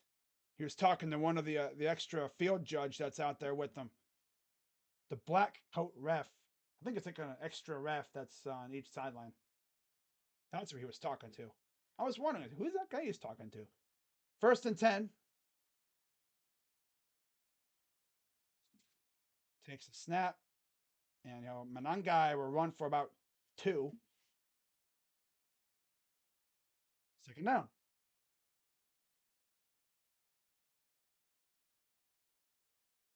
Still laughing at that nickname. Honda McCord. That's how mid he is. He's like a Honda. It'll get you where you need to go, but it ain't nothing special. It's a typical sedan. He's the sedan of Ohio State quarterbacks. Yeah. 2nd and 8. Wimsett in the gun. Back to pass. Pressure coming. Almost got tipped. And it's incomplete. Sure was coming in there. I thought Tui Maloa was going to be able to get in there. Always got to be careful when you put your hand back there because if there's a pass rusher right there, you're just going to go knock it out. But Myles Garrett's done that a couple times. Quarterback goes to throw it, and the dude's just right there. And he just bats it out of the hand. I think against New England last year, he literally batted it forward.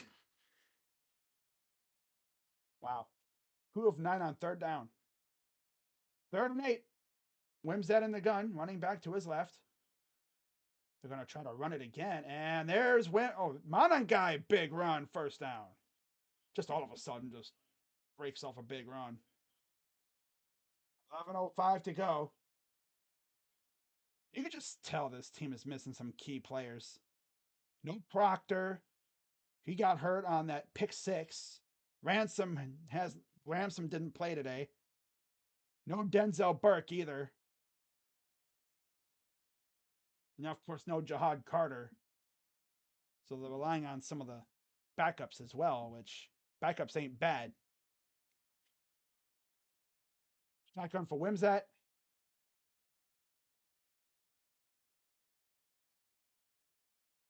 Had it in the air, and there's a flag. Almost picked off. There's a flag in the defensive backfield.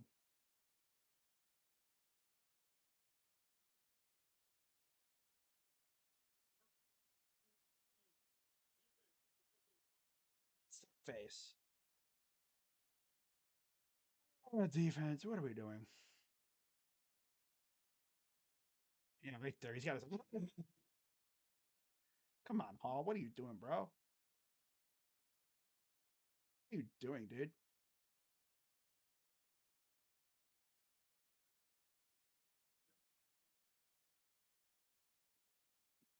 4 penalties for the Buckeyes, giving them free yards. Dog pile out there, about a gain of 2. Second down. Might hit 30 points, and there's another flag.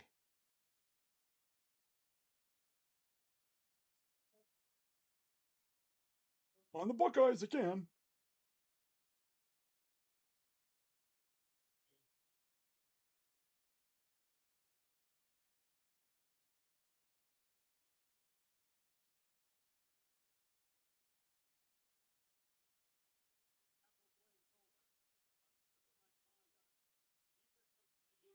Ah, dang. Sportsmanlike on Tyleek Williams. What did he even do? Did he drag someone off the pile or something?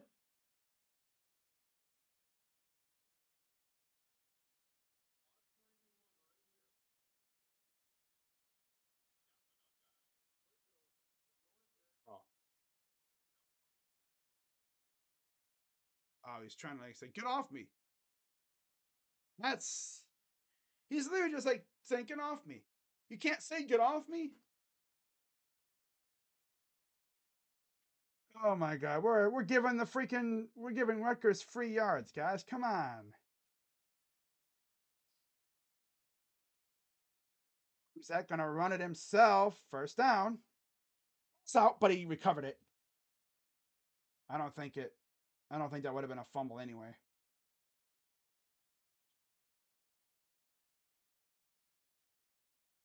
Sloppiest game of the year for the Buckeyes, without a doubt.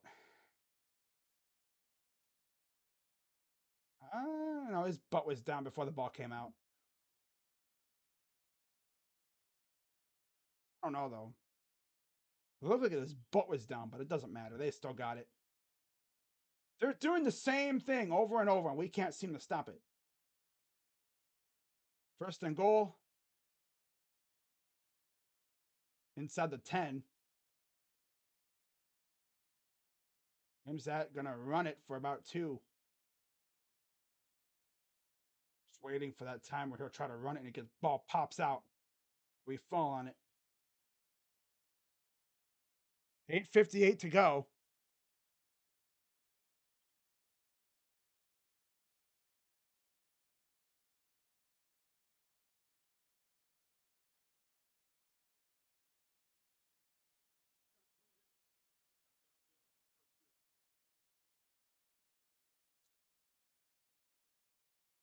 Gun for Wimsat.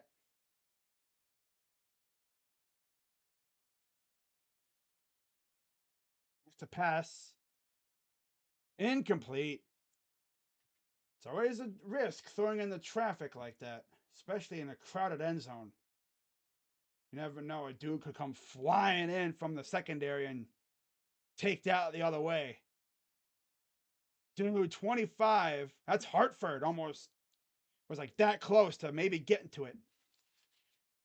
Maybe a step or 2 away from possibly picking that. Or just knocking it down, which is good. I'll take a knockdown. 3rd and goal. They need a touchdown here. They cannot afford a field goal. So they're coming in there. Out of bounds. Out of bounds. Too deep for Strong there, I believe, in the end zone. Yeah.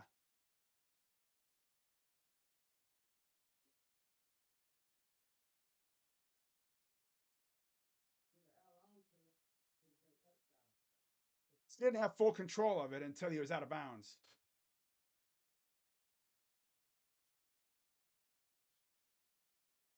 I think he called it a touchdown because I think his foot slid. But did he have full control of it?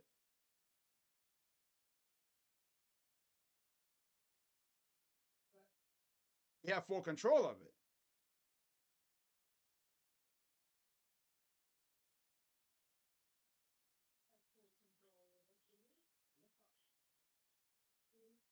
Defense.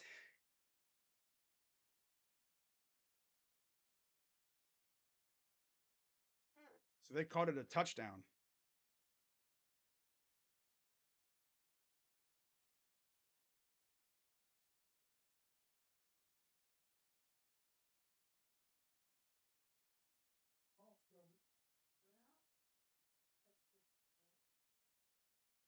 Ooh, they took it off the board. Ooh. Wow. So 4th down. That's tough. I guess because they really didn't really have full possession of it. He was kind of really just starting to get possession when he went out of bounds with it. So here we go, 4th and goal. This might be the game right here for them. They need a touchdown here. Back to pass. He's coming and he's going down. Yeah. Williams like, not today, boy. Or 58 was like, not today, boy. Get out of here. Had your chance at it and you didn't do it. Passing the ball against this defense is always tough because it's Hamilton getting in there. Buckeyes take over. It's crazy.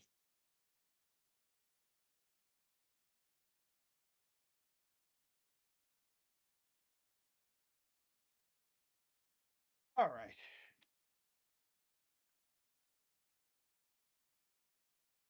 Yeah, I'll be doing my recap video and then I don't know when it'll be out. Probably later on today at some point. But yeah, I'll be doing my recap video. It won't be a long one. They never usually are. Talk a little bit about the game, go over the stats, 3 observations, MVP, and then that's it. Yeah. Give my thoughts on the game and everything. By the way, if you guys want to see that awesome video that'll be coming out later on today, let me get over to my Buckeye channel and put the link in the chat so you guys can subscribe. Now, hopefully, at some point when this channel, when the Buck and Crazy channel eclipses about over 100 subs, I'm gonna probably start streaming over there a lot more. Yeah, I might even stream over there coming up here when we do probably trying to think, National Signing. I'll be stream over there for National Signing Day. You know, just talk about the class and maybe do some, you know, good old reactions maybe as well. Yeah, that'd be fun, huh? Yeah, do like a recruit reaction. Maybe watch some highlights of the new guys coming into town, huh? That'd be fun. Or I could also do something like, you know, if a commitment is happening, maybe react to it. If it's like happening on like 247 Sports or something, maybe do a little reaction, huh? I'm sure y'all would love that. Especially if it's for like a top flight recruit. Here is the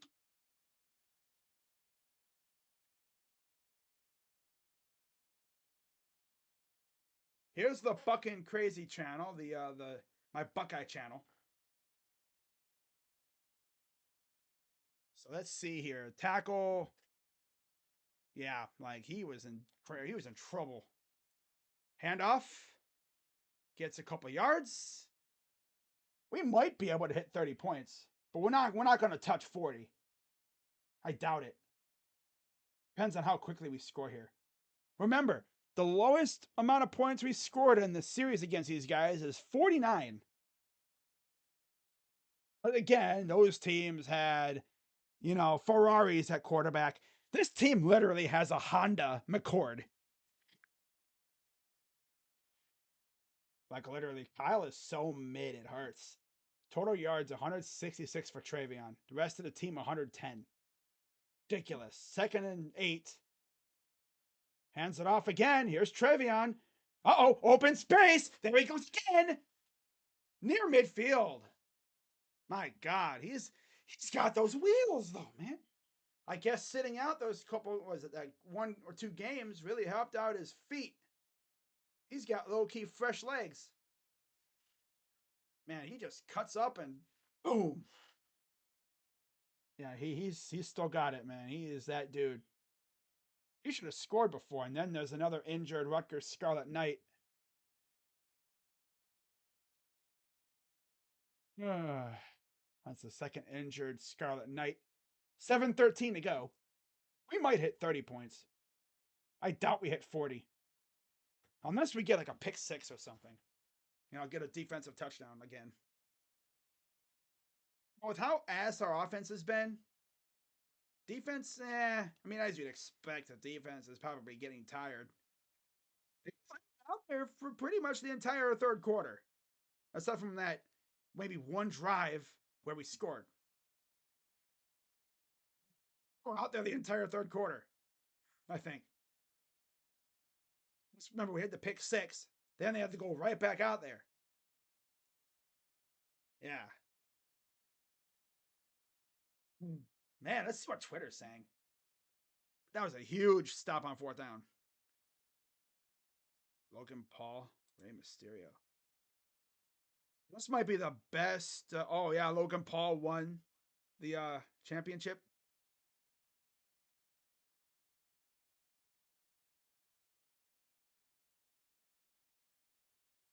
I don't think we're going to be a #1 ranked team anymore because after this, again, Georgia struggled a couple times. This game reminds me of the 2021 Nebraska game. Oh man, I remember that game. I was actually in Ohio for that game. I think I was up for my cousin's wedding. I think it was. Yeah, I was up there for my cousin's wedding. I'm pretty sure. Yeah, yeah, yep. Having legends drop belts to part timers. Ouch. CBS is the worst. Peacock and CBS are kind of eh. SPN isn't bad. And that was Deion Jennings, another linebacker. They've already lost Max Melton. I think he got hurt earlier. But this is what happened. He goes down, bringing him down. And then he caught Teray. Surprised Teray didn't get hurt. But I landed on him wrong. All right, so guys, right near the 45, getting closer to third straight game with 100 plus rushing yards for Travion. 113 rushing yards and a touchdown. 1st and 10, the 42 of the Buckeyes. Fleming motions to the left. Another handoff. And Henderson's going to get about another 2. Okay. Yeah, we're not going to touch 30. We're not going to touch 40 points. We might score 30, but I don't know. Doesn't really matter how many points we score. Just win the damn game. That's all I care about. Win the game.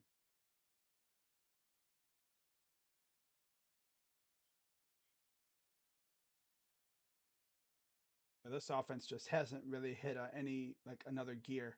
It's in the same gear that it was. It's been in all year. Back to pass. Tries to get it to Ibuka, who would have had to catch it with one hand. 3rd and 8. Yeah, McCord is mid. Yeah, we were all wondering this season, why did it take him so long to name a quarterback? This is why. If Devin Brown could throw the ball anyway, he would have won the job. Because he can run. But I don't think he can throw the ball that well. 3rd and 8. Again, throwing it short of the sticks like he loves to do. Because he can't throw deep, I guess. 4th down. Hunt team coming out. This dude's literally the ultimate checkdown merchant. Like, since when has Ohio State's offense turned into a checkdown offense? My God. Can't push the ball down the field. Because when he does, he underthrows his man. So if you're the defense, you don't even have to worry about spreading out to cover the deep ball because we have a check down quarterback.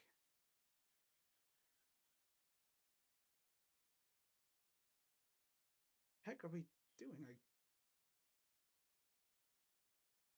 and here's the punt. Short punt. It'll be at the 9-yard line. That's where Rutgers takes over at their own 9.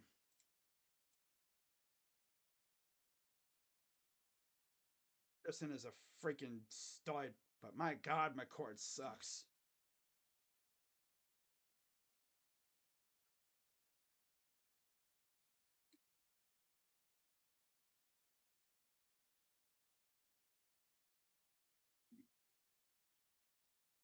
Oh, and McCord stinks. He's a checkdown quarterback. Since when did we acquire a? Since when did we get a freaking checkdown quarterback? He loves throwing behind the sticks. Not going for a Wimsat. He's been in the gun all game, really. Back to pass. Throws. Caught about a gain of 5, maybe 6. Gotta be careful with throwing in traffic. Because all it takes is one ball off the wrist or off the arm. That thing goes. And there could be a defender right there. Look what happened with Hancock. Right? Off the back of Proctor on the play he got hurt. And it wound up being a pick 6. 2nd and 4.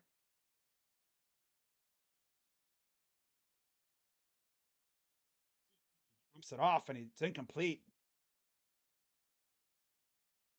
3rd and 4. 4:50 to go.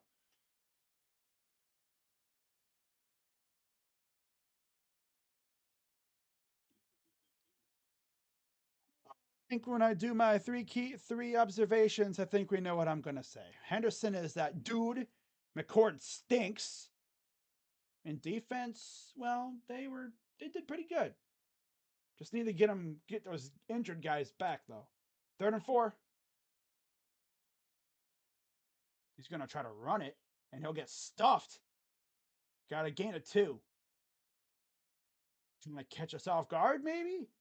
I have noticed that since they started running with Wimsett, they've been much better on offense. Obviously, it's pretty clear. Since Shiano showed up, once they started getting his guys in there, they got Chris Ash the hell out of there and everything. Back to pass. Dumps it off, and it's to nobody. Incidental contact, so turnover on downs. Buckeyes will get it in fantastic field position. So we might score 30 points. Throwing a ball with 3 guys. Oh, yeah. So Hartford, he threw it to the right of everybody. That wasn't even anywhere close to catchable. Threw it to 3 guys, bro. There was 3 silver helmets around that guy. You didn't even really throw it to where you guy could get it. It was over here. It was nowhere close to being catchable. So Buckeyes will come out already in the red zone. 36 straight wins against unranked opponents. Longest win streak in the FBS. 9 straight against Rutgers. 8 against FBS opponents, I believe. 1st and 10. Hands it off. Henderson inside the 10. Yeah, they're probably going to get 30 points. Probably not 40, but 30 I'll take. As long as we win, I don't care how many points we score. We could win this game 6-3. I think did I say that in my preview video? I said we could win this game 6-3, but all I care about is winning. They must have took that literally. 2nd and 2.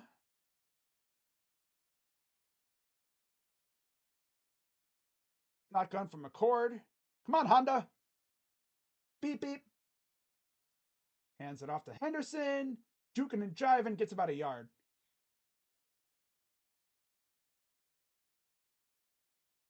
And Rutgers calls timeout.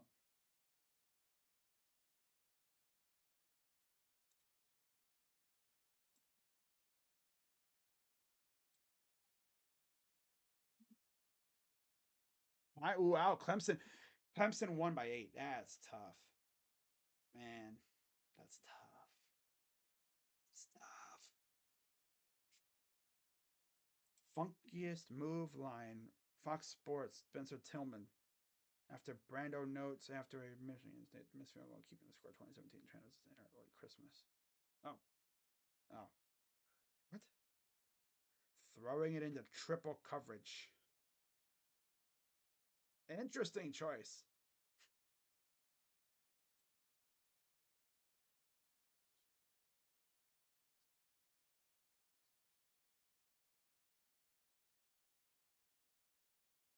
So there's Henderson. What are they? Oh, they're doing substitutions over there. Can't snap it until subs are made. 3rd and 1.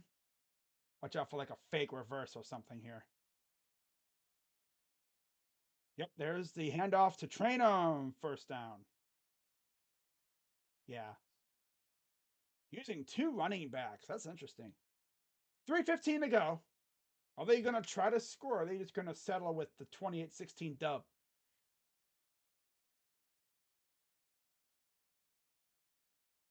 3:04 and counting. They might just try to just eat up the clock at this point.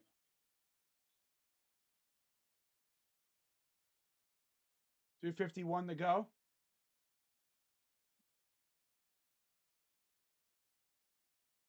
Giano looking on. First and goal, shotgun with Henderson in the backfield.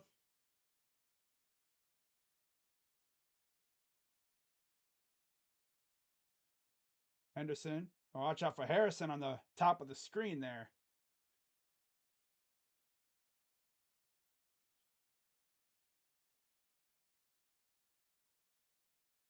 Then I hand it off. And he goes nowhere. Oh, I love when they do that. They go stop and then they run backwards. And there goes Eichenberg. Oh, God, he's running to the back.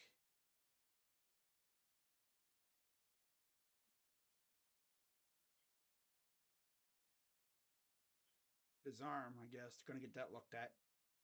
Probably figure that the defense is probably not going to be back on the field the rest of the game. So get a quick look at that arm. But there's the run earlier from Henderson. He had 2 monster runs in this game.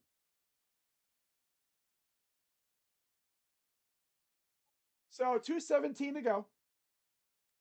122 rush, 80 receiving, 202 total for Travion.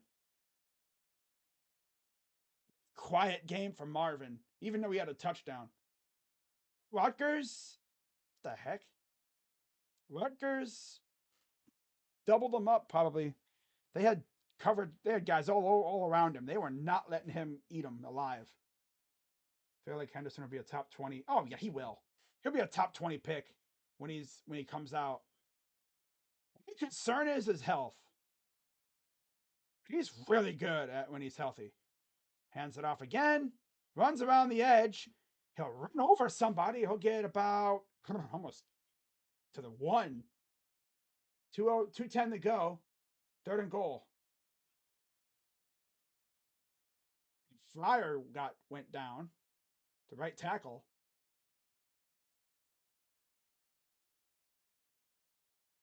It's never good when you have an offensive lineman, already a shaky group in general.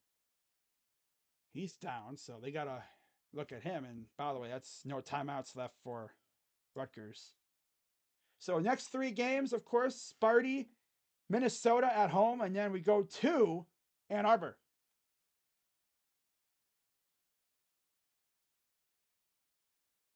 These 2 weeks are going to be fun. I expect a lot of recruiting visits and stuff. Maybe we even get some recruiting booms. You know what I'm saying? Be nice if we could get some, commitments or something.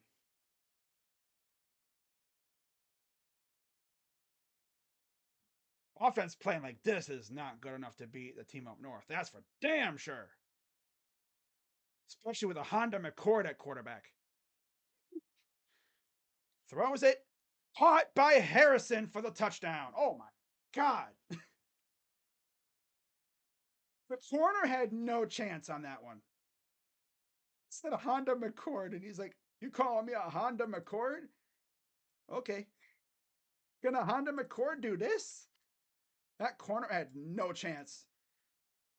Yeah, he had no chance. He threw it in the corner, was still looking at Harrison. And the man, mano a mano against him? Come on, cuz.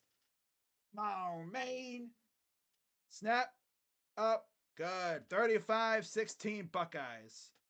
And it's safe to say this one is going into the Buckeyes. They're going to be 9-0 on the year. My God, they derped for like half this game. Think about this, guys. If they weren't derping in the first half, they could have scored 50. No, Ryan Day wanted to be unserious.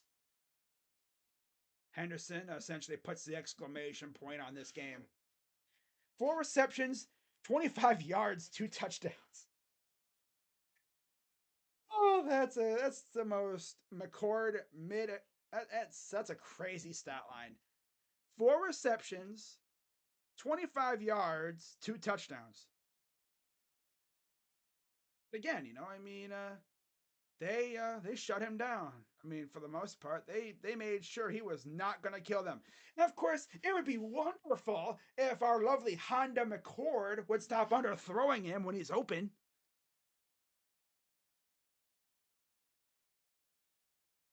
If I'm Kyle McCord, bro,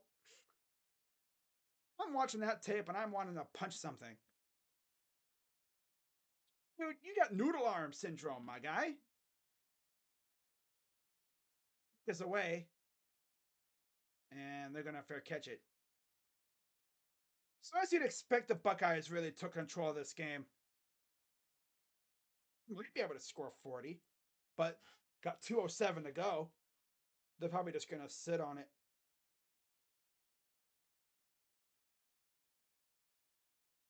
Marvin, 4 receptions, 25 yards.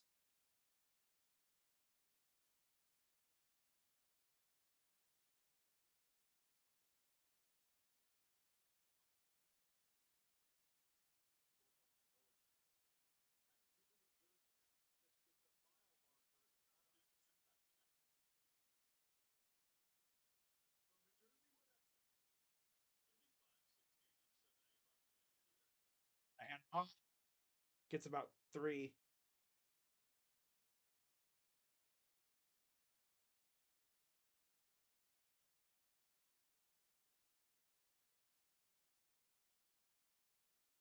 If my dad isn't going to the Browns game, he's going to take me to the Cavs. Nice. Cool. Cool. I think we'll beat them. They're not very good. But then, I mean, they're what, 3-5? We should be able to beat them. With Honda McCord at quarterback, I'm not even sure anymore. It'll be unnecessarily close.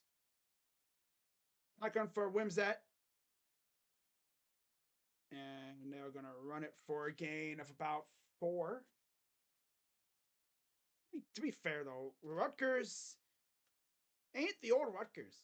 They actually got a solid squad. Yeah, that pick 6 by Hancock was the turning point. Because at that point, from there on, I think we pretty much led the entire game after that. And ultimately, you're going to look back and go, dang, Rutgers had how many chances to put up a touchdown? They couldn't do it. They couldn't do it. Shotgun for Wimsat.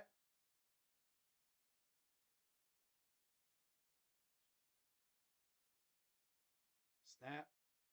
They're going to hand it off, and he'll get a first down and a little bit more after that. Yeah, that's going to probably take us to the end of the game. So, Buckeyes are going to win this one 35-16. 9-0 on the year. We'll see what Team Up North does tonight against Purdue. Probably going to be a blowout as usual. Out west, though, it's Iowa leading at 3-2 and 6-2. But that's going to wrap it up for this one. So I'm going to end this, and then I'm going to get to work on my recap video. We'll see when that'll probably be most likely be out later today. I'm going to get this video done. Then I'm going to go eat dinner with the fam, right? Yeah. Go to dinner or whatever, and then come back and I'll upload the video. So shout out to everyone who came through, and it was definitely not fun to start, but hey, the Buckeyes took control and took down a pretty fair game Rutgers team. Their game, their game, not bad, not a bad game at all. But we're 9-0. On to Sparty next week. I believe we'll be rocking the silver helmets, so the silver uniforms. That'll be fun. Should be a big recruiting weekend too. So, with that being said, I'm Crazy Dog, and I will see you all tomorrow for a doubleheader. 2 games in one day. How about that, huh? Yeah. Browns Cardinals at 1, Cavs and Warriors at 6. Yeah. See you guys later. I'm Crazy Dog. Let's go Buckeyes. OH.